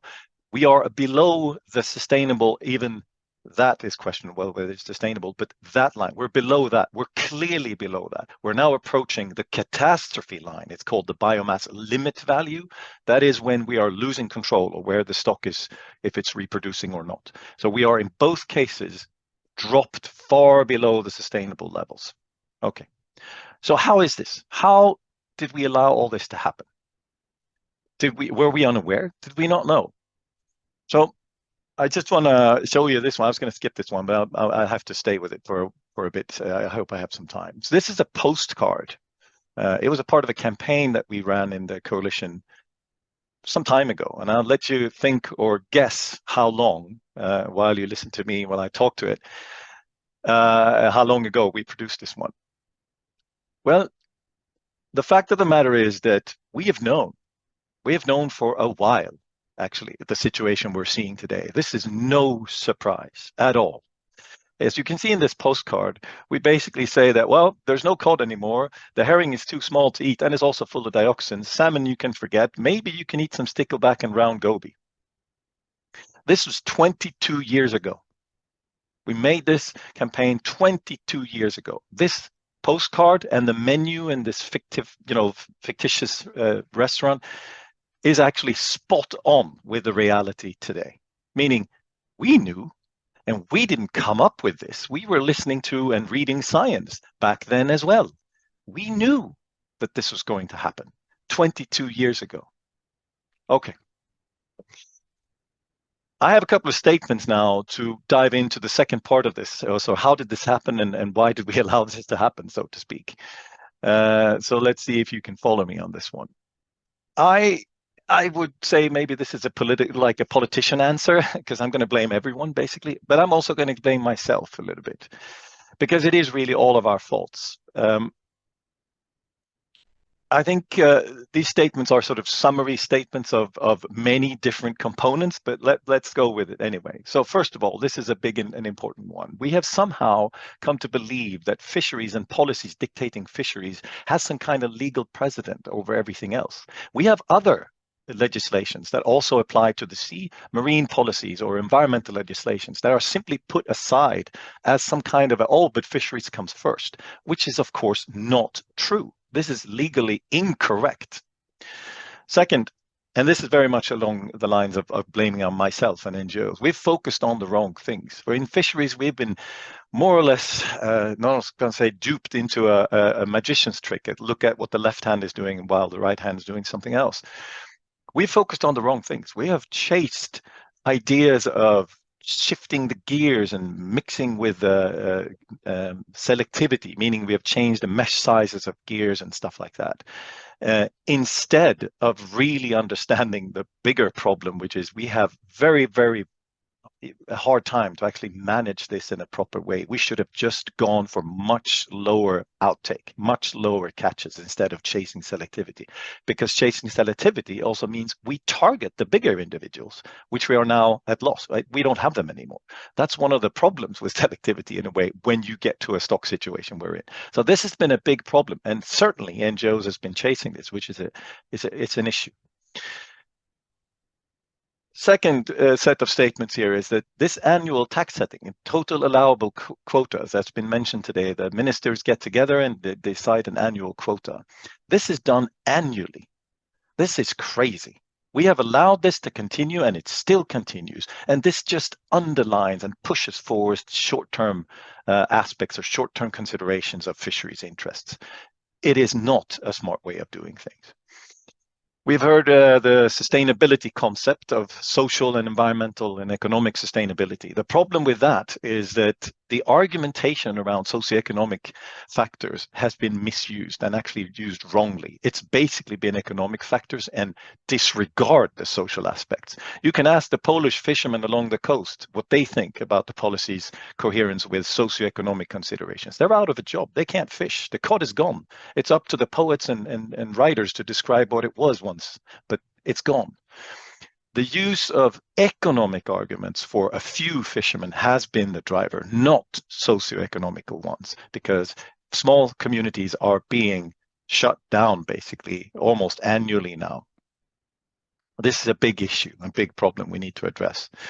Also, we have allowed fisheries to be managed in isolation. I think this was partly touched upon by Laura also, which is very good. I mean, we've somehow sort of talked fisheries and then environment.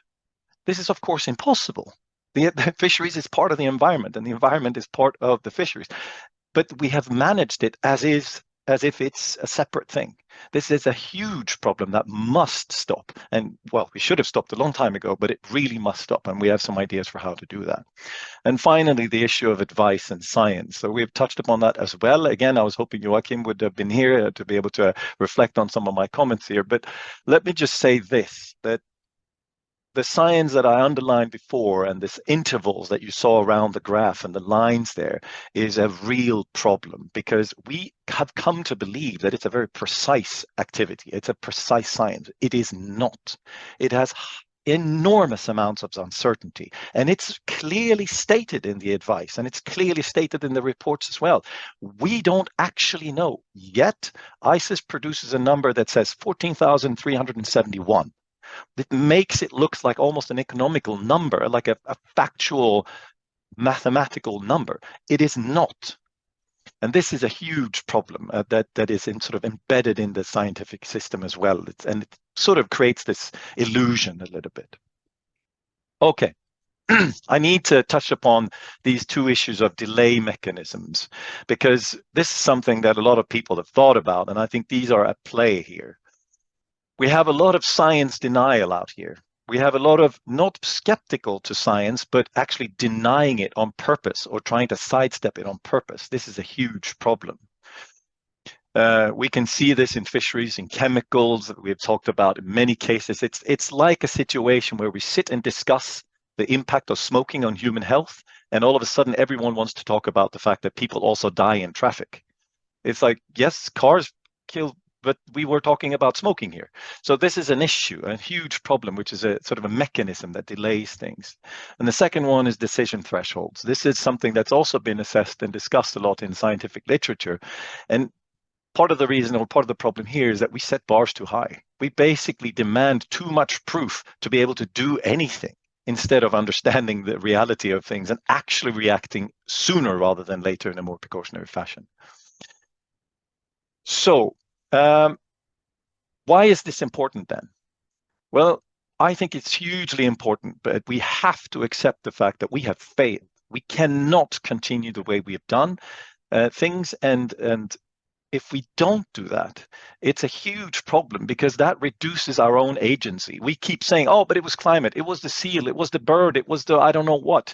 The same story is in every sea base around the world, not just the Baltic. There's something else at play. We need to stop that and accept the fact that we have failed. We knew 22 years ago what was going wrong. We haven't addressed this. The second part is, and it's part of the thing I mentioned before, that we have to accept that it's over. We need to understand that this shifted baseline is a problem. We can't have a mentality that says, can we still fish this, or we can still fish this. It's not there anymore. We can't. We need dramatic changes here. And the reason for this, of course, is if we still have this mentality of we can fish this somehow, this hinders the radical transformation that we have to do or have to take forward. So, is there really then, my final, or that question I was going to answer myself, is there a future for the fishery? Well, I'm not so sure. I have to say perhaps here, but it is pending on the things that I've just mentioned. If we don't accept, our own agency in this, but if we do accept it and understand the situation has actually already changed, it's already a different world, but we kind of pretend and continue talking about cod status or cod amounts or whatever, when we are basically out of the possibility of managing it. We think in this particular setting, we definitely need a massive strategic pause, basically, of the large-scale removers for feed. Remember that. The Swedish fishery is 95% feed fishery, herring and sprat, importantly. It's a mixed fishery. We think we should just have a strategic pause. We can certainly have a coastal fishery, and we can certainly have certainly a small amounts of taking for human consumption. That's not a problem at all. The outtake is so small, but currently they can't even fish on parts of the Swedish coast because there's no fish coming. So we definitely need to do something. But here now I will come back to the final point here, and coming back to why are some things better than others? Well, it's a very easy answer, and I'm a super fan of Occam's razor. And if you know what that means, it's Occam's razor is basically, if you should avoid complexity or complex answers if there's a simpler one. And here I have to say that the eutrophication issue and the pollution issue shows a very, very clear and strong political commitment. That is why there's been change. That is why there's things happening out there. It's not because something else happened or it was a drive or something. It is political commitment that makes the difference. In the case of fisheries, not so much. There is this annual quota setting. There is this drive and the continuation of business as usual, even though the business has already changed. So basically, like I said, without the political commitment, we're not going to get anywhere. And I think, in summary, we have these three challenges. We have organizational challenges. Again, we have separated fisheries from environment. We need to break that up. We need to make sure we think together and manage it together. We have massive science challenges because I think currently the advice and the system we have only perpetuates the business as usual, not ecosystem-based management. This is a massive change and problem for science. It will take a long time to change, but we have to do it. And then legal changes. We also think there are needs for some legal changes. Although most of the tools are available, I think it can be clarified, at least to break up this idea of fishery comes first and everything else is second. And we have developed a little concept or a proposal to take this forward. We kind of call it a modest proposal. How about if we create an ocean law? What if we made a new attempt to set common objectives and targets that already exists in EU legislation, but we make it one? We set deadlines and we streamline the actions in one path, not several paths, and allow this kicking, it's them. Why not we make it one? We think we could do that by forcing both the Commission and the Member States to define one implementation plan for marine policies, fisheries and environment together. And I think this would be a good way of concretize or make it like a practically impossible to implement an ecosystem-based management, or at least such a regulation or a law, whatever we want to call that, could help define that. Finally, I think such a legislation could help setting these mandates that we keep fighting over. Who decides of what? A fishery minister decides something that changes the entire ecosystem. Well, that we need to change that mandate. And these are organizational structures. And I've noted here, compared with the Water Framework Directive, of course, you're not perhaps fully aware of that, but the Water Framework Directive is the directive sort of on land, on our streams and rivers, where the EU system and everyone very clearly identified the fact that the river flows through many countries. We can't manage a river in one country. It has to be managed the whole system. We're not doing that for our seas. That's amazing, but we should. And then we think also that this overarching legislation could help, like I said, to operationalize the ecosystem approach, but also setting a very, very clear boundary for what socioeconomic considerations really means. The fact of the matter is that in the US, they've had that since the 1996. It basically says if a fish stock falls below certain safe levels, it's over. You stop it. There's no consideration. Socioeconomic, yeah, that was before. You can't take any more such because the fish is gone. We need that very clear limitation and line here in the EU. So, oops, that was weird. In summary, these are the summary points. Basically, we have failed across the board. We have to be truthful about why and commit ourselves to change. We have to fight these delay mechanisms and these issues that seem to kick the ball down the road and address it head on. We have to acknowledge the fact that the socioeconomic effects that everyone uses as argumentations is basically only keeping business as usual. It's not supporting change. That is something that is crucial.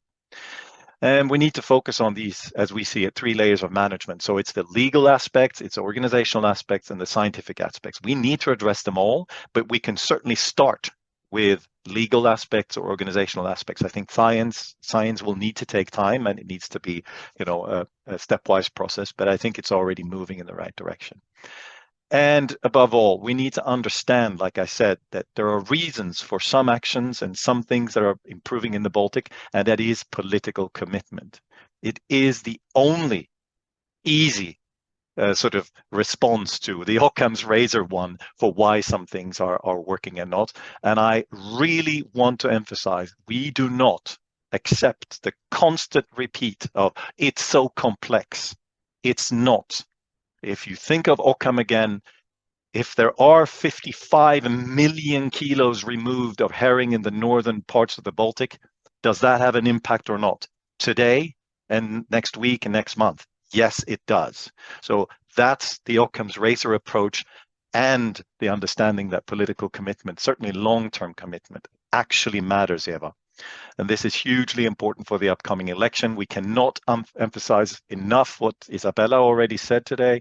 We have to have people in government, in political power that actually understands these things and are willing to put their neck out and say, no, we're going to change this. Thank you. Thank you so much. This was quite breathtaking. So I normally say that Rotary is part of the civil society. Mm-hmm. And what we do here in BASRAN and with these webinars and so, that's part of that, sort of connect between the different circles, important to have good solutions. Mm. But so what could we do? You just mentioned in the end that, and someone mentioned before, that we have the elections in June.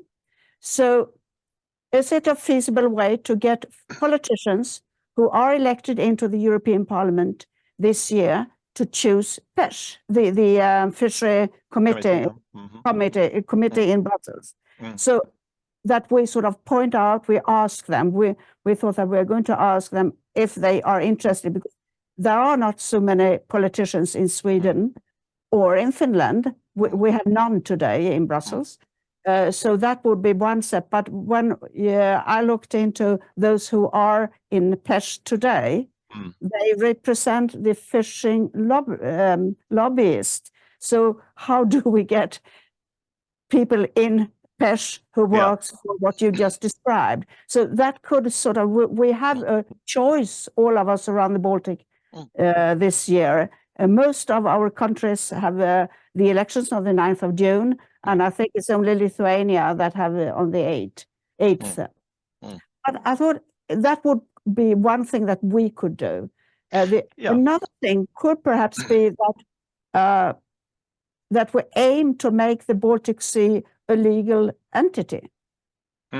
Mhm. You were talking about law, but what I was thinking that could it be sort of something quite different, because it is a very different inland sea. It's not comparable to the Atlantic or the oceans and so. So Yeah. do you think that there would be a possibility for the civil society to also push for these questions? Mm.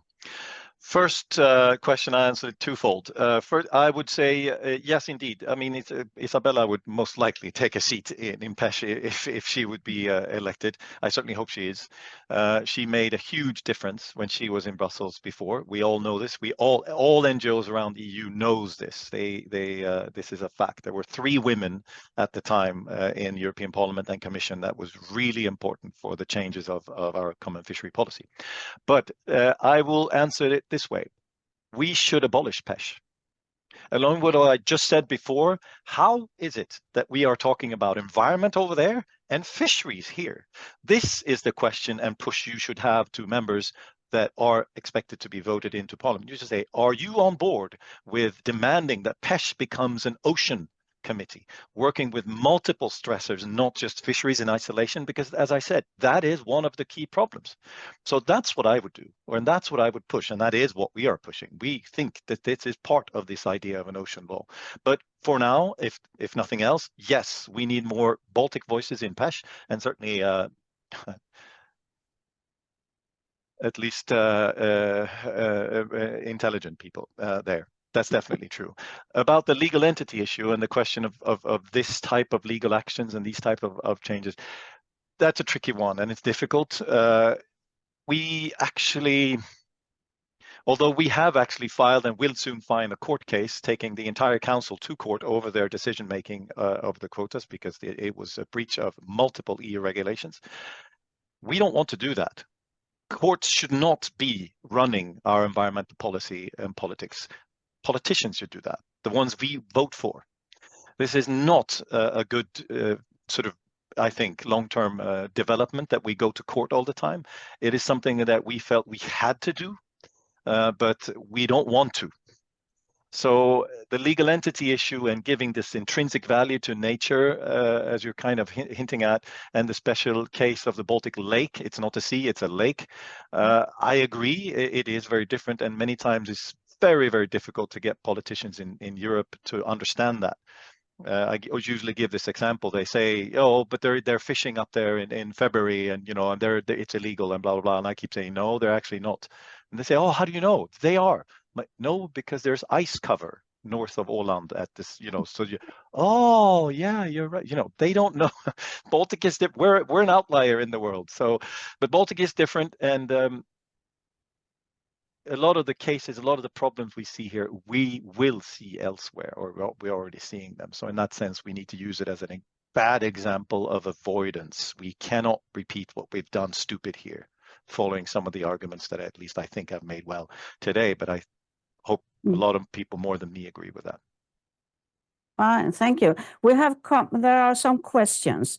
The percentage of fish, what is fished every year? I mentioned a figure just before, 470,000 tons per year. Is that correct? No, it's actually lower now. So I assume you mean the pelagic now. So it's sprat and herring. Yeah. So we have 55 million kilos up north, and it's going to be, 48 million kilos in south, and we're going to have 200 million kilo.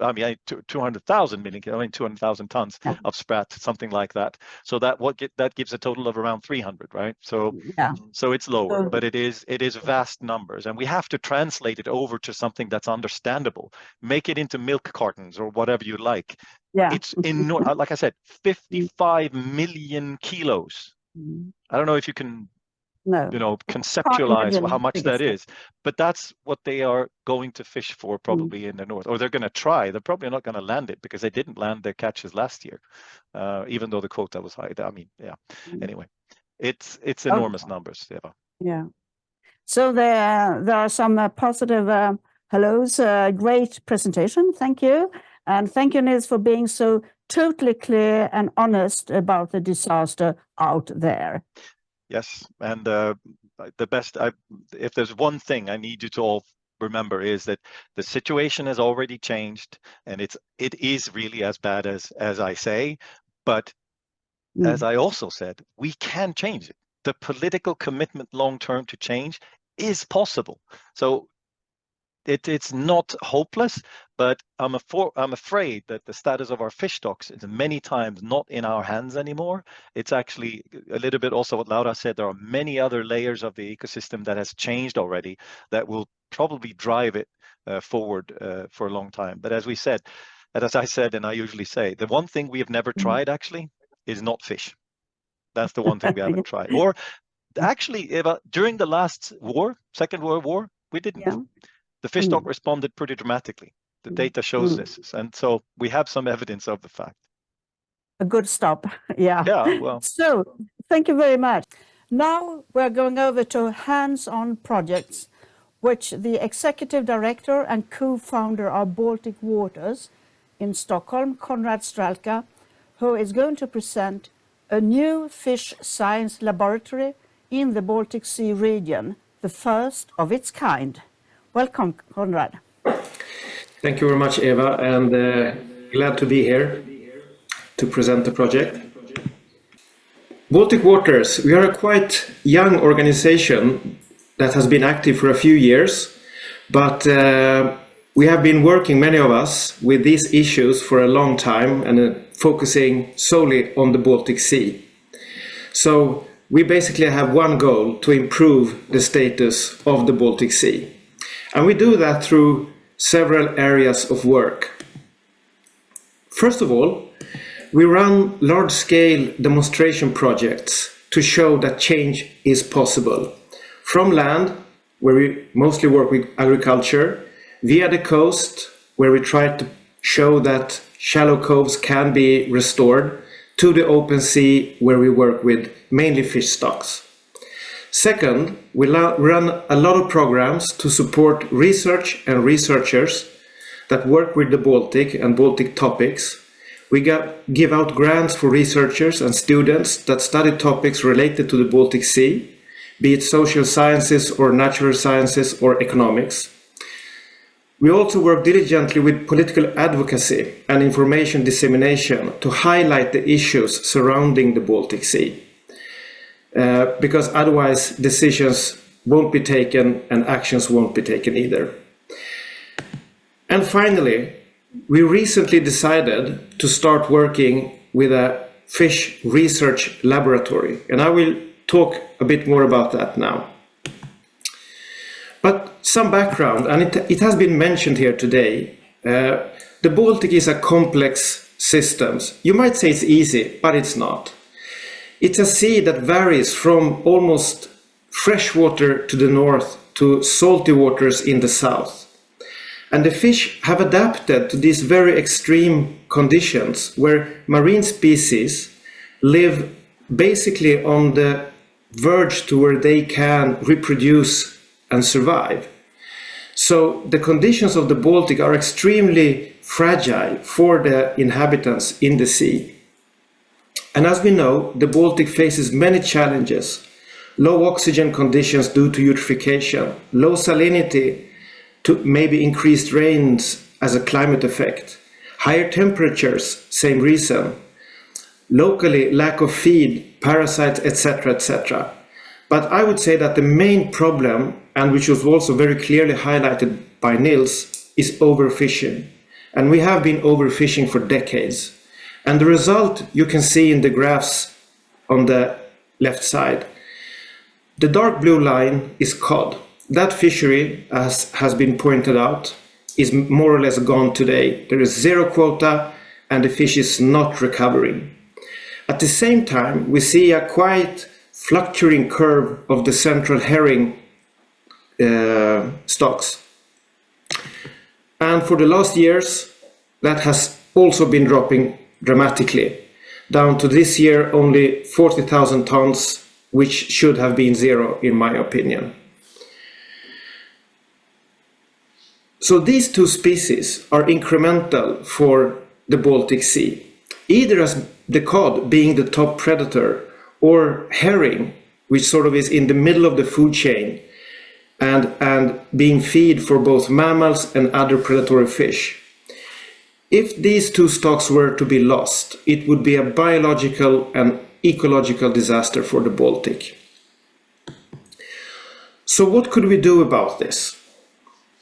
Given the development, we see an urgent need to support knowledge building, the need for new research to increase our knowledge about these species, and a location where methods can be developed on how to hold and grow these fish in an environment where different conditions can be simulated, tested, and where we can study how to improve the survivability of the fish.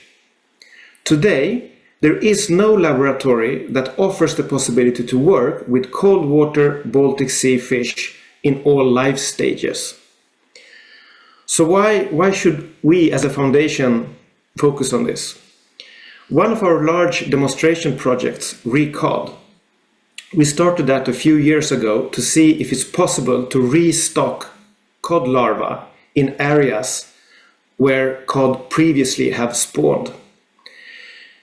It was a challenge. We faced a lot of challenges, every day new problems, but step by step we learned how to bring in the fish, how to make the fish thrive, how to make them spawn naturally, gather eggs, hatch the eggs to small larvae, and finally transport them and release them into the open sea.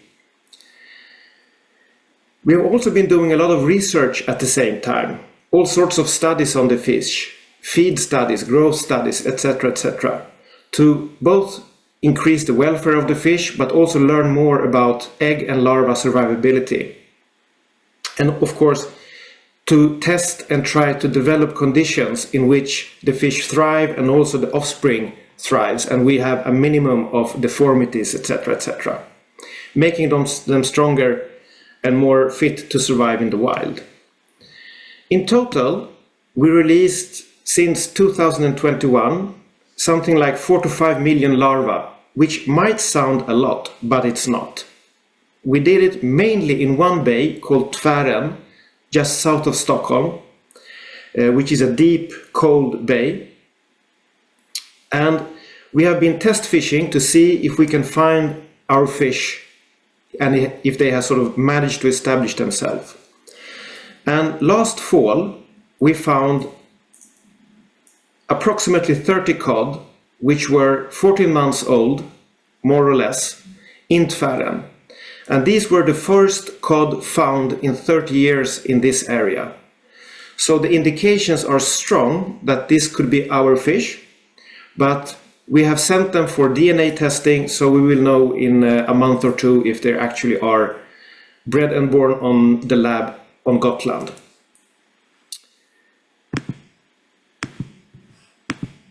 Yeah, let's see. So, the objectives of the lab. First of all, we want to continue the work with restocking, meaning to breed fish in the lab and then try to restock them in their natural habitat. We will continue our work with developing methods for restocking in the open sea, both cod and in the future herring. Research. We will provide the facilities and infrastructure for all universities and institutions that are interested in working with these fish to come and work with us and do research. But we also need to work with information. Everything we will do will be made available through information and knowledge sharing. Without dissemination of knowledge, change will not come. So it's extremely important that whatever we do, we need to inform the public, decision makers, journalists, etc., so that there is a continuous drive for change. And finally, commercialization, difficult word. We want to develop methods and knowledge on how and if this fish could be used for land-based aquaculture in the future. We hope this could become a source of income for the lab and for funding, research, dissemination of knowledge and investments in future infrastructure. In the meantime, though, we are relying on grants and external funding, both from institutions, companies and private donors. So how will the lab work? It is an infrastructure mainly based on something called recycling aquatic systems, so-called RAS. This enables us to control all aspects of the water in the lab for all sorts of purposes. We bring in salty and cold water from the sea, we clean it up, make sure it has the right temperatures, salinity and oxygen for the lab, and then pump it further on into the different labs. Each lab is attached to its own RAS units. This makes it possible for us to manipulate all aspects of the water, be it a holding lab for adult fish, a grow-out lab for juvenile fish, or a hatchery for small larvae and small fish. It enables us to make experiments in different conditions, perform all sorts of research to simulate how fish is affected in different life stages and in varying circumstances. We'll also have a line for food production. We will have one line for cod, and by line I mean from keeping adult fish to grow out fish to juveniles like eggs and larvae and small fish. There is one line for herring, and then there will be a research line and a quarantine facility too. Furthermore, we will work with food development for fish in different life stages. Also, we will see if we can reuse nutrients in the grey water from the tanks. This can be both for production of algae or greenhouses where we work with plants that can grow in salty waters. All this is done so that we can work towards a circular system where nutrients and energy is reused for the benefit of the fish that we grow in the lab, and for future actors that are willing to take this knowledge even further. We are starting construction now, and if everything goes as planned, the lab will open its doors in August 2025. So hopefully we will be able to introduce the first fish in late 25. Thank you very much for listening. Thank you so much, Konrad. This sounds a bit like science fiction, but I'm very happy that it isn't, because I think that what you're doing is breaking new ways of finding new solutions to this big disaster. But have you any idea how much this laboratory could be able to compensate for all the overfishing we have? Have you made any calculations about what you aim to do in regard to the overfishing? Well, we won't solve the problem of overfishing. That has to be politically managed, as Neil very well pointed out. What we can do is to show that it is possible to introduce measures that could work locally. This could then be taken further by different countries, other laboratories, to work in a similar fashion. Fine. Do we have any chat questions? No, not? Well, then, thank you very much. And we really hope, I would like to wish you good luck, because this is needed. Thank you. So now we're going to listen to how to survive as a small-scale local fish industry, which the German entrepreneur Mathias Schilling is going to explain. So welcome, Mathias. Yeah, hello. Thanks for having me. We are a small. Actually, I'm a farmer, and I'm living on a very small island next to the island of Rügen. It's called the island Öhe, and it's 75 hectares. And I'm a farmer normally, but we had the same problem, growing the cattle, and the farm was too small, and we had to put the meat in value. So, and as the island of Öhe is next to the island of Rügen, there was opportunities to buy some restaurants, and we opened some restaurants. And yes, sold our own beef in the restaurants, and the fishermen from the island of Hiddensee, they came here to the harbor and left their herring in the night. There was lorries taking the herring out for a very low price. And we tried to stop that and to put the herring in value. That's basically what we do all the time. Yeah, that's, we have shops, restaurants, and we sell everything on our own with the beef, and now we do the same with the fish.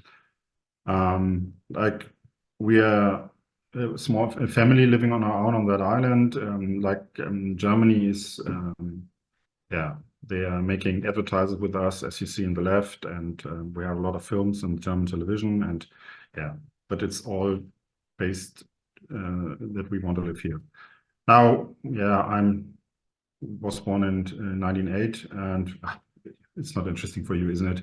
I made an apprenticeship as a hotel business, and then I studied agriculture, and now I'm just running all this restaurant. These are all of our companies we are running, like hotels, restaurants, shops, and so on.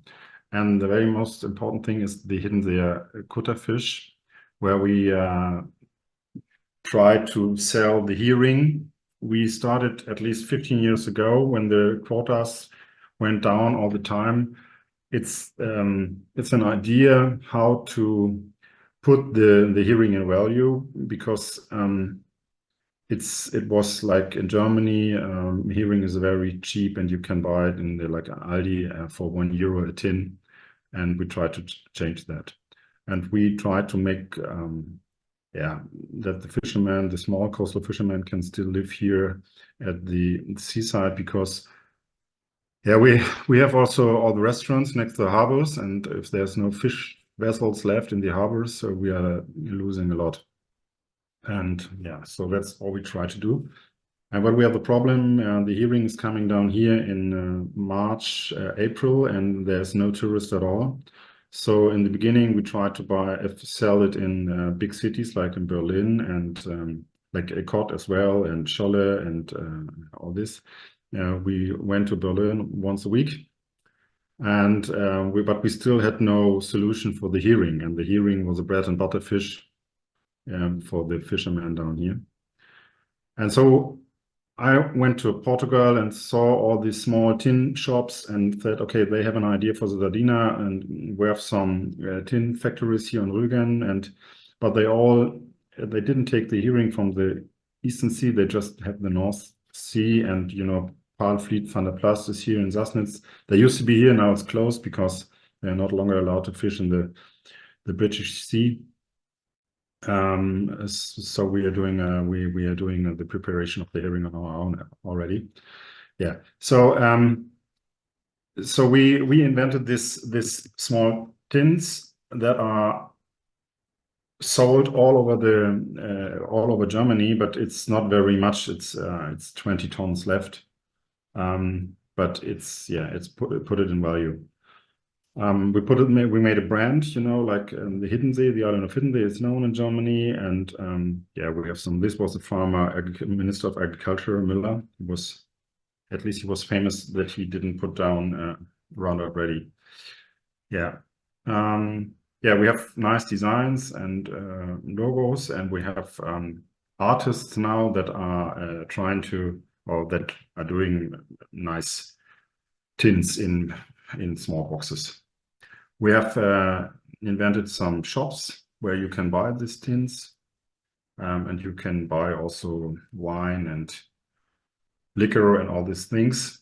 So this was step 2, and then later we opened fish houses on the island of Hiddensee where you can have the fresh fish.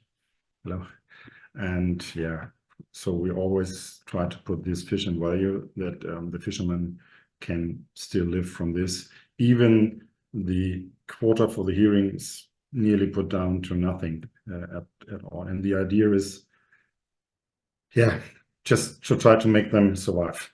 This was the fourth step. We bought a small factory in the city of Stralsund, and now we are producing all this herring on our own. This was the election based from Angela Merkel before, and so even as you can see here, George Bush was there with this hearing.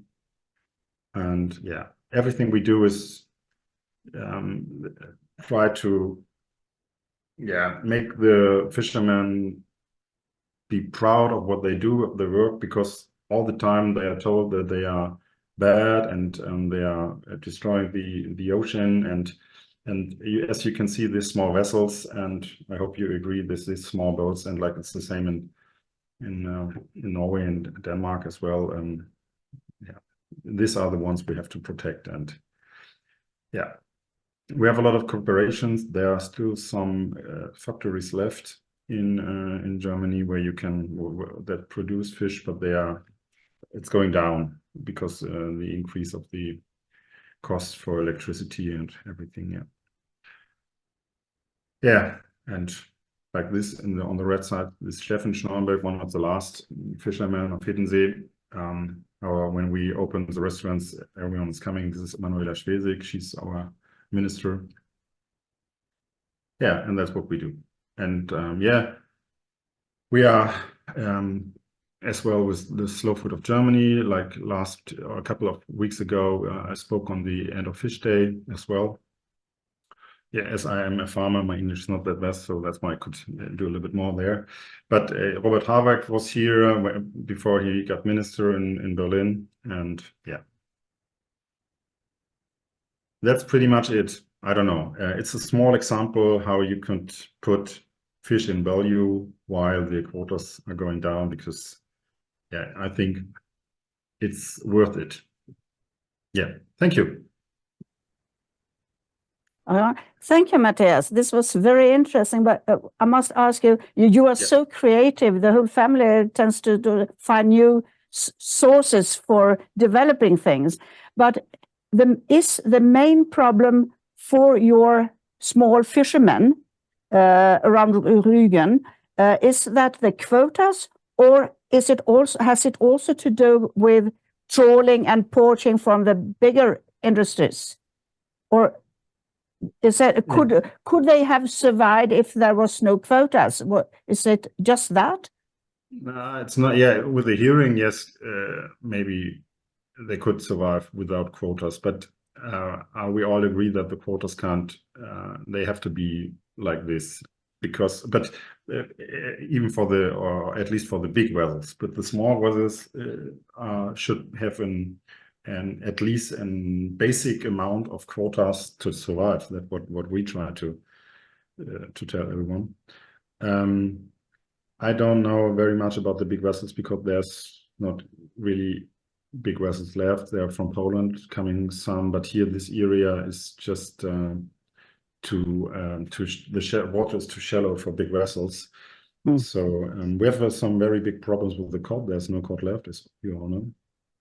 We have, I think there's some problems that there's no quotas on the Scholle and Flunder like this, because there's a container down here in Schabrode, and nearly every boat from the German boat from the Eastern Sea, they fish to this small town of Schabrode, and then they had a very big lorry and brought the fish to Rotterdam to the auction.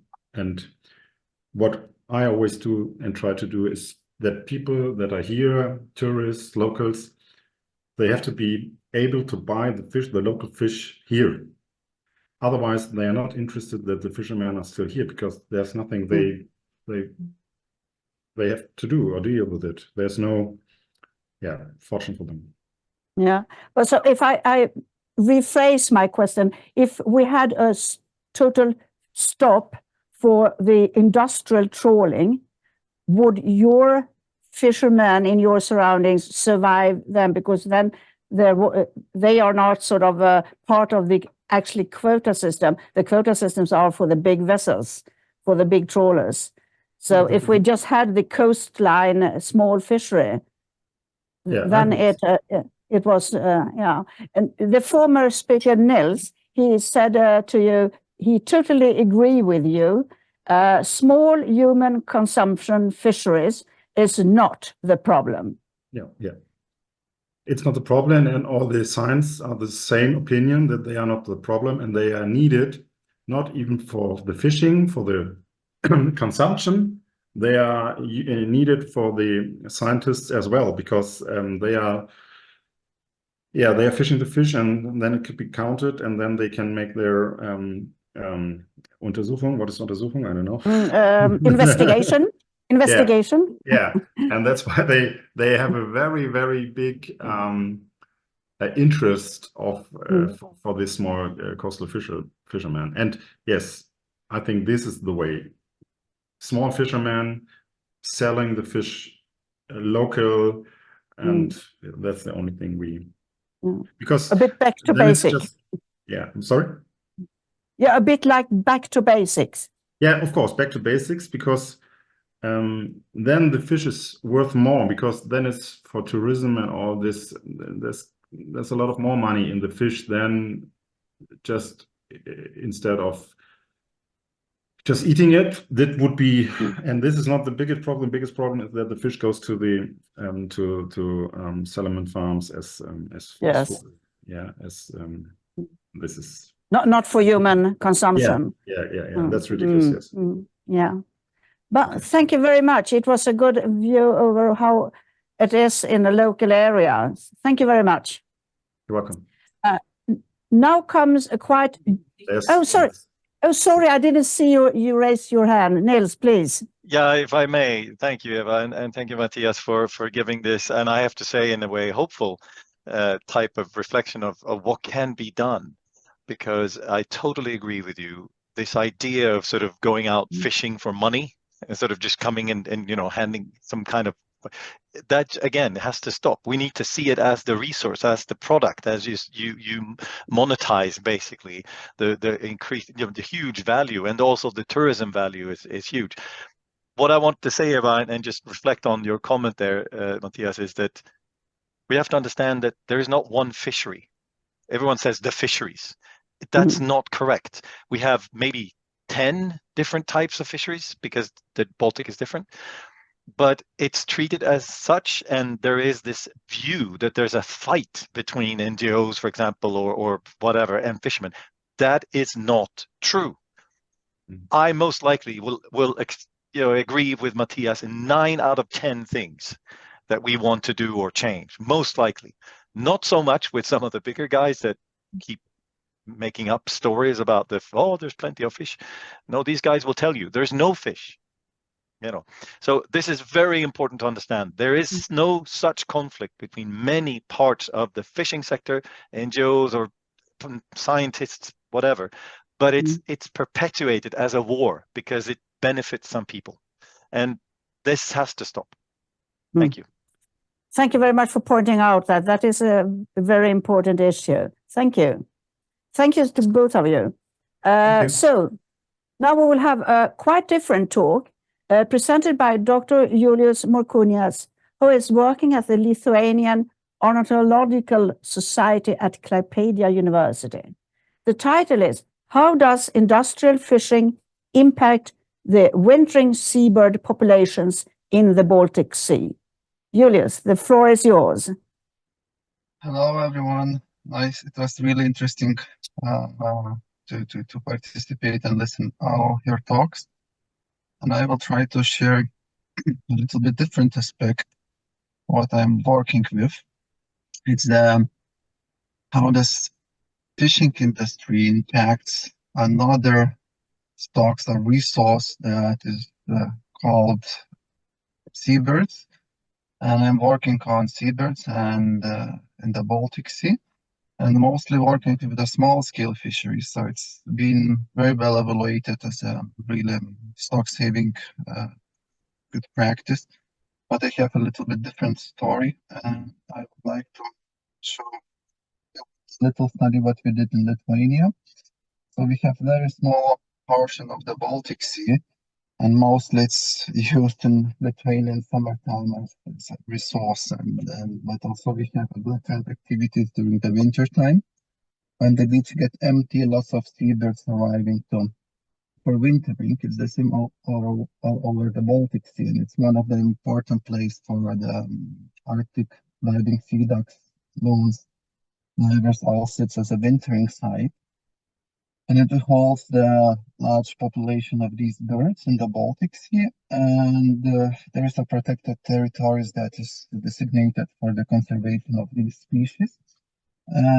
But unfortunately, in the past years, in the 20, 30 years, the population of these seabirds are declining. And what we see here today is similar story with the with the fish stocks. So velvet scouters, red-throated divers, long-tailed ducks, stellar eiders, they all are affected by different sources of the threats. Climate change in the breeding grounds and wintering grounds, oil spills, disturbance by offshore and wind energy construction development, so it's a new thing.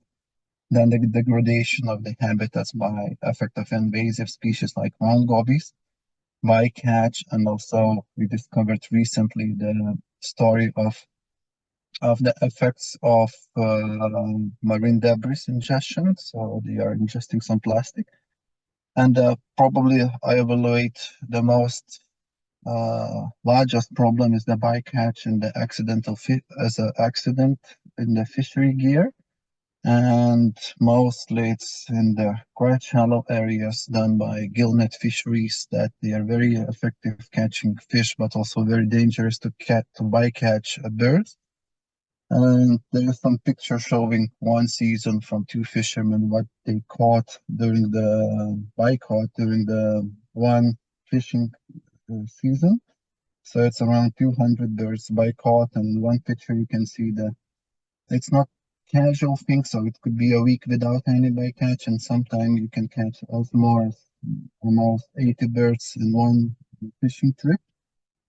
And this all should be represented by the EU members to the ICES, what you heard in the first presentation, and that reported to the EU Commission by them how the bird is, what is the situation in the bycatch. And there is some literature showing that this bycatch is a global problem, and it's lots of seabirds are bycaught in different seas and areas. And in the North Sea and the Baltic Sea, it's estimated around 200,000 birds are bycaught annually. And in 2013, there was a paper indicating that just in the Baltic Sea, annual bycatch is of 76,000 birds. And recently we did a study how it changed after 20 years. And the numbers surprisingly came out very similar what it used to be 20 years ago. Even the population of the wintering seabird declined by half. So it should be something happening because the birds are decreasing, but the bycatch is still on the same almost scale. So we did a trials with the fishermen. We collected data, how large is so we hired fishermen to test some mitigation measures or test different type of fishing and the gear, what it could be effective, etc. And also we collected the data on bycatch. We contracted from 6 to 8 different small-scale fishermen that are fishing in their coastal areas. Then we covered almost entire fishing season during the wintering side that almost overlap with the birds presence in the Baltic Sea. So we covered about 20% of the Lithuanian fisheries, and we got quite surprising difference. So this was the data what we collected. It was 909 birds from these 6-8 fishermen in 5-year period was bycaught. And the official report from Lithuania that was submitted to the EU countries was just 6 birds. So this is what we see from the official documents is just the tip of the iceberg, what is reported to the EU and the politician level, but the real situation is underwater. And as there is no regulation on how this data on bycatch, we in the Baltic, we are lucky that we have just almost the bycatch of 2 groups is the seabirds and mammals, gray seals and common seals.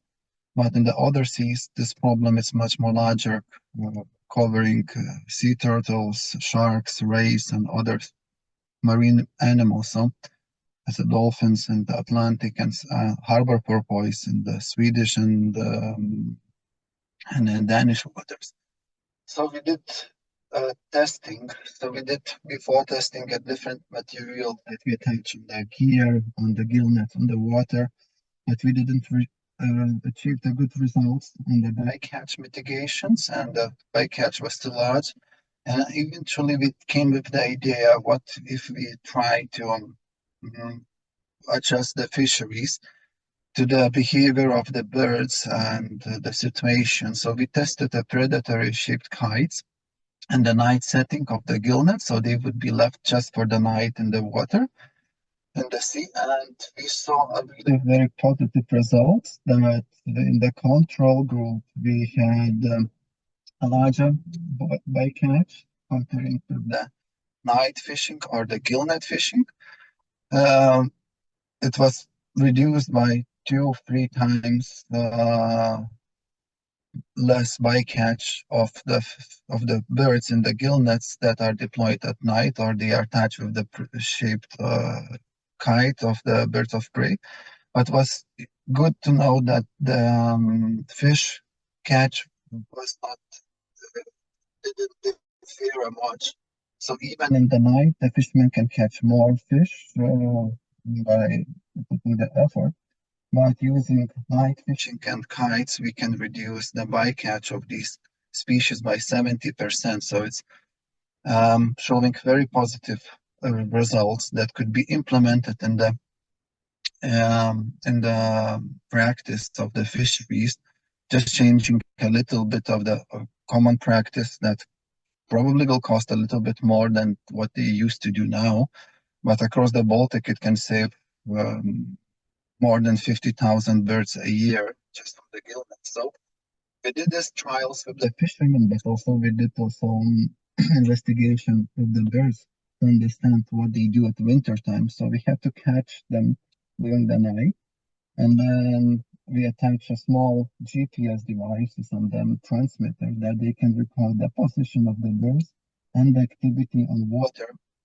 So we were able to know when these birds are diving and feeding during the daytime or nighttime, and how these areas overlap with the fisheries, with the small scale fisheries. So we had some nice results looking on the birds, how they use the territories around the coastal waters in our areas, and we found that they have this night and day behavior a little different, so they are more active at day and they stay more closer to coast, looking for food during these red circles on the right picture you can see. So this is the foraging areas during the night, so during the daytime, and the blue is the nighttime location, so they are more closer to the coast, whereas the small scale fisheries in Lithuania is mostly now based on the smelt and the herring.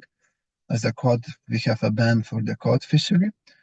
And so these little devices, they showed also the behavior in the water, how deep the birds they are diving. So we can see that they're foraging up to 20, some birds they can dive up to 50 meters to get the food items. They mostly forage on the benthic food, so it's a clams or worms or crustacean that lays on the bottom of the seas.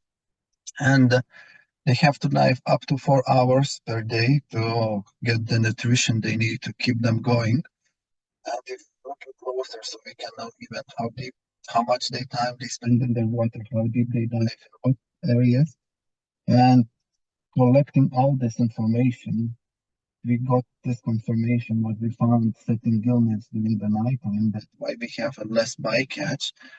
It shows in this graph, you can see this orange darker area. So it's the diving attempts during the different seasons. So on the left side, it's the dates starting from the November and finishing on the May.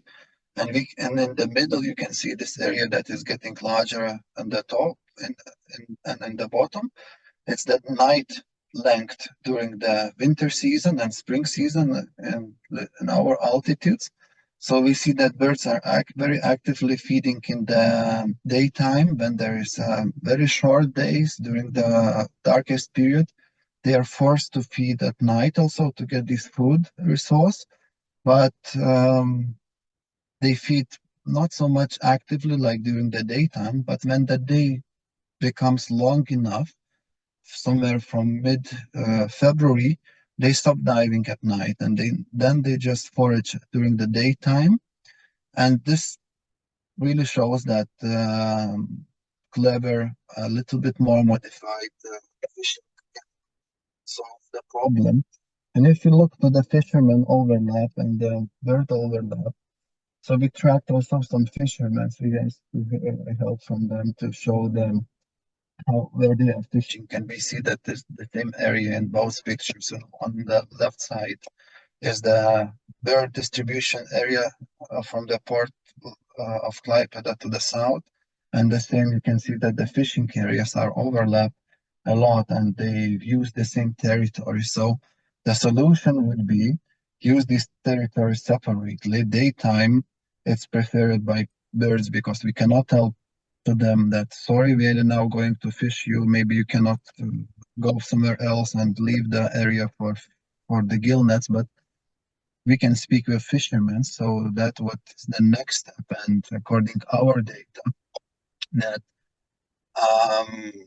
just changing these activities and fisheries moving to the night and also using kites shapes close to the gill nets, we can significantly reduce the bycatch in winter time of wintering seabirds, and just simply we can save a lot of wintering seabirds. And in this case, we can really see it as the fishery as a sustainable activity that also has a lot of potential in our daily life. And but to achieve this is another step that we have to change the fishing regulations and compensation of additional work, because the regular practice is to use the gill nets for 1 day and 1 night, or even there is less fish than they assume, so they can live for 2 days.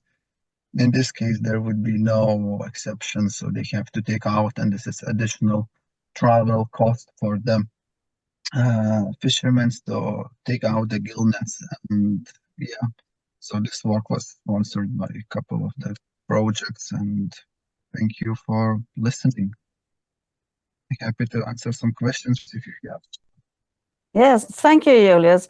When we listened to Mathias before, we were talking about the small-scale fishermen. And is this the same with this with your gillnet fishery? Is that also the small-scale comparing roughly to as in Germany there? Yes.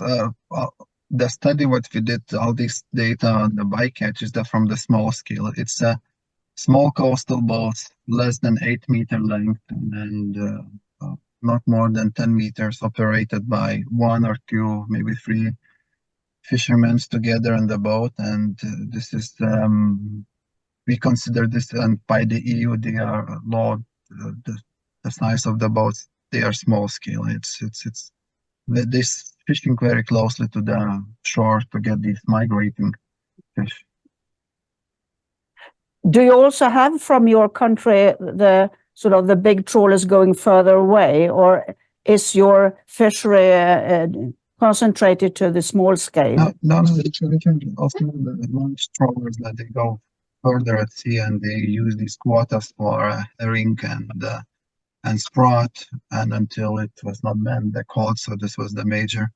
And we have operating them, but as we tackle the problem, these large-scale fishermen, they didn't make a lot problems for the bycatch, as the method they use is a little bit different, and the static nets that are left for long soaking time, this is the most dangerous for seals and fish traps, seals and birds. Yeah, we have a question here. Has anyone estimated number of fish caught annually by Baltic birds? in tons, was the question, or do we see also changes in the structure of Baltic seabirds?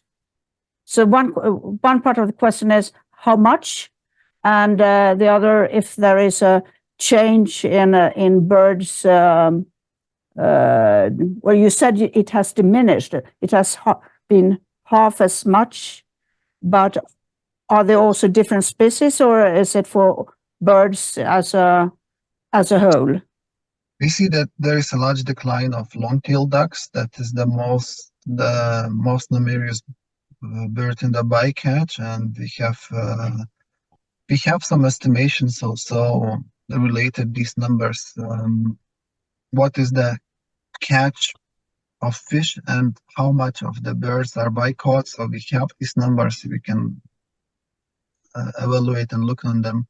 Catch per unit effort or catch per weight effort. So we are looking on that, but the fisheries are different. I know that in Sweden it's not so much a problem, but in the Poland and in the eastern part, the gillnets are very much in use, and in Germany also in some areas. So it's still quite complicated, but yeah. So and in the comparison, we see that the decline of birds is really so. To achieve the same value, or not the value, but amount of fish, so fishermen are forced, because of the decline of stock, they are forced to put more gill nets. And then in this paradox situation, even the birds declined, but the fishermen increased the number of gill nets, and we have the same amount almost of bycatch, but it's really upsetting that it's like a circle. Here at the Swedish coast, we have the cormorant, which is not a very popular bird, but I just saw that there are much more of them than we thought before. And how did we know that? That's because they were caught in gill nets. So there are many sides of this too. We wouldn't, I mean, people living around here at the coast, they are not so fond of these birds eating everything and leaving it totally on green, so dead islands more or less. But you don't have that problem in Lithuania. On cormorants? Yes. Yeah, we have a coastal colony that is established and growth from 80 pairs 6 years ago, and last year we counted 1,800 cormorants. But surprisingly, our cormorants, I'm very happy about them, because more than 70% of the diet they consume in our Baltic waters is this invasive round goby. So actually, we did a calculation that this colony consumes around 30 tons something around of the round gobies, and it's, if to put a value how much we would pay for the fishermen to catch this fish and to pay for them by the weight, it would be around €500,000. So they do this job for free. They're catching out this invasive species mostly, and in summertime it's more than 85% of the diet is round goby. So it's probably it's from the location. I don't know what the diet is in other location, but in our case it's really, I think it's one of the invasive species control. As always, there are two sides of the coin. Yes, exactly. So, yeah. Thank you so much, Julius. And thank you. And now we are over to our last speaker for today, Mikaela Lindström, Managing Director and co-founder of the Finnish company Hylia at Kärkilä, or in Swedish Högfors. Mikaela is going to talk about enabling the blue food revolution by turning side streams mainstream. Mikaela, the floor is yours. Thank you so much for the invitation. I hope you see the presentation. Yes, we do. Really nice. Yes, so my name is Mikaela Lindström, and I'm one of the co-founders in our food tech startup. And it has been really a pleasure and really interesting listening to all the previous speakers. Let's see, so that I can change. Yeah. see. So I'm trying to rush through this this presentation just by telling shortly about the background. We're a food tech startup. We're focusing on how to utilize and upcycle underutilized seafood raw material to tasty, nutritious food with excellent texture with the help of new technology and know-how. That's why we call ourselves a food tech company, and especially in the seafood industry. What we do is that on one hand, we develop technology and know-how that will enable valorization of for example, surplus pelagics. I'm gonna showcase a Baltic herring case, and that's being our proof of concept. This has also been our first product launch. But in addition to this, to the Baltic herring, we're also focusing on other streams from fish filleting, for example, from salmonoids, such as trout. And these are, of course, also linked to the Baltic Sea. So we have this dual path. In addition to focusing on tech development, we have a full-scale production plant in Karkkila, or in Högfors, as we say in Swedish, in Finland. And there we have the possibility to valorize large quantities of surplus fish raw materials into human food. And in the bottom of this page, you see that we have successfully completed funding rounds in 21 and 22 that have expanded our investor base. And at the moment, we're backed by Nordic Food Tech Venture Capital. That is a Finnish venture capital firm, and also 2 additional organizations, Heino Group and Tradeka. And all of these have invested in our startup to support our growth and development. And we have also gained funding from EU for process and product development, as well as machinery investment that are linked to Baltic herring, how we can valorize and how we can use Baltic herring in a expand more to human food instead of feed. So how it all started, our company journey started when the founders realized that here in Finland we fish large quantities of Baltic herring from the Baltic Sea each year. In 2018, we had the numbers from 2018 when we started thinking about our company. And then we realized that the amount of Baltic herring that were in Finland taken from the Baltic Sea was comparable to the amount of, for example, beef that were produced in Finland. And at the same time, almost a large quantity of this fish were used as feed instead of human food.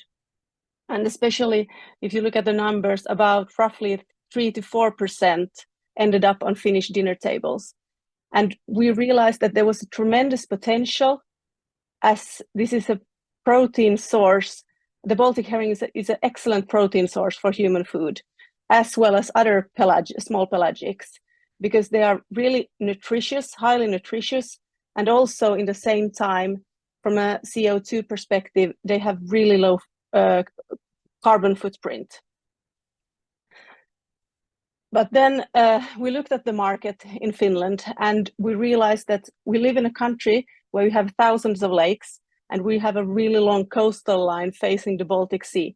And however, over 80% of all the commercial fish consumed in Finland are imported. And I have looked into the numbers in Sweden. They are slightly lower, but quite similar. So whether we discuss this matter with consumers or public food service, they brought these following issues to our attention. All wanted more domestically sourced fish, and also fish that would be affordable, versatile, and easy to use. Herring as such, however, to be quite frank, is not appealing to younger consumers today. And when you look at the fish dish in the stores, there are really nice fillets, but they are way too expensive if you compare it to minced meat, chicken fillet, or even canned tuna shipped here from the other side of the world. So we needed to solve this issue. And we launched our pulled small fish made out of gutted certified Baltic herring in 2023. And we won the Seafood Innovation Prize in Finland the same year.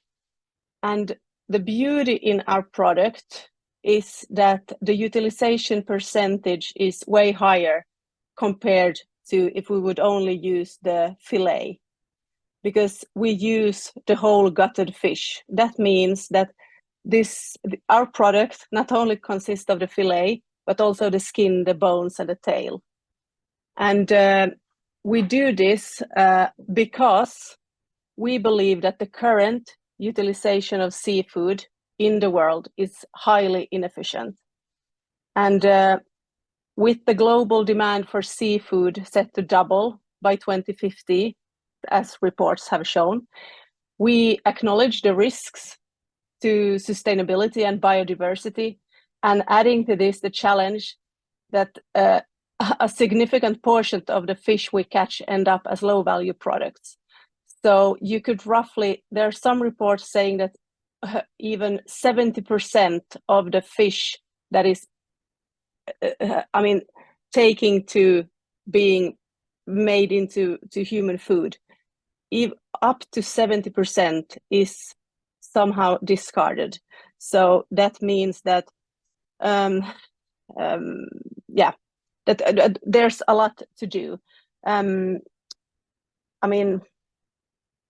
So they end up as low value products, as feed, or even as waste. And we want to make a positive change here. And we know how to turn these side streams mainstream. So when we process the fish, as I said already, we end up wasting a lot.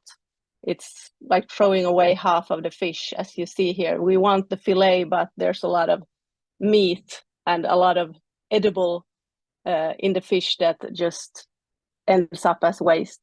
And we want to change this. We want to be less wasteful, and we want to keep our oceans healthy. And by using this fish, all the fish, whether it's from fishery or aquaculture, by using this fish smarter and reducing waste, we can, in the same time, meet the increasing demand for seafood. As I told you, it's supposed to double by 2050. And at the same time, by utilizing all of the fish, we can do it with minimal harm to the environment. So our mission is really clear. We want to change the way we handle fish resources to ensure a sustainable and thriving future for our oceans. And also, of course, the people who depend on the ocean. So our goal is simple. We want to make seafood smarter, better for everyone, and especially for our planet. Thank you, Mikaela. And there are some, I got a note here that what an excellent work. This is very relevant to food safety and sustainability. But I must ask you that if I did understand you correctly, you think that blue food is also local food. It's not an industry to develop for exporting, or? No, absolutely. When we started our business, we in the beginning, of course, we needed somehow a proof of concept. So we started from the Baltic herring, but quite soon we realized that we can have a great impact on the whole fish industry. And so, of course, we had in mind, of course, to take it global in a couple of years, but we realized that the momentum is already here, and we have already done really nice trials and are about to launch next products. But of course, as I said, we're a tech company. We produce products also ourselves, but to make a big impact, we see ourselves an enabler.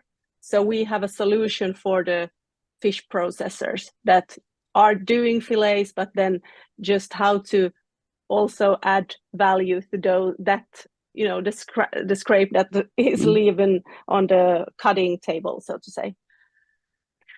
Thank you. We had a question earlier that I think fits in here. And how safe are fish from the Baltic Sea to eat? Well, about toxicity and things like that. What would you answer? Is it okay? Absolutely. At least we're doing quite a lot of monitoring of our fish, and when it comes to the Baltic herring, we use the smallest herrings. So when you try to catch herring for human consumption, it needs to be quite large so that you get out a nice fillet. But we don't want to eat out of that stock. We use the smallest size that would automatically go to feed, or fish meal or animal feed. So we take the smallest ones. So also in that sense, there's really low dioxin level in the fish. But we're monitoring, of course, very carefully. Very interesting. Thank you so much. Now we are actually running out of time, and I will just say a few final words. Thank you for having taken part in this webinar regarding the impact of industrial fishing on the Baltic Sea ecosystem. It has hopefully given all of us more knowledge and insight into what researchers do and how functioning projects can contribute to a vital and healthy Baltic Sea. We are not alone in the world having problems. So if we can find ways in this relatively small sea, it could serve as a role model for other seas or lakes. I hope that this webinar for some of you will be a starting point for engaging in this important matter. If not already a Rotarian, welcome to join a club near where you live or work. You are also very welcome to join my action committee within BASRAN, or just act within the civil society, so more people will pay attention and understand what is happening in the Baltic Sea. You will soon find this webinar at basran.eu.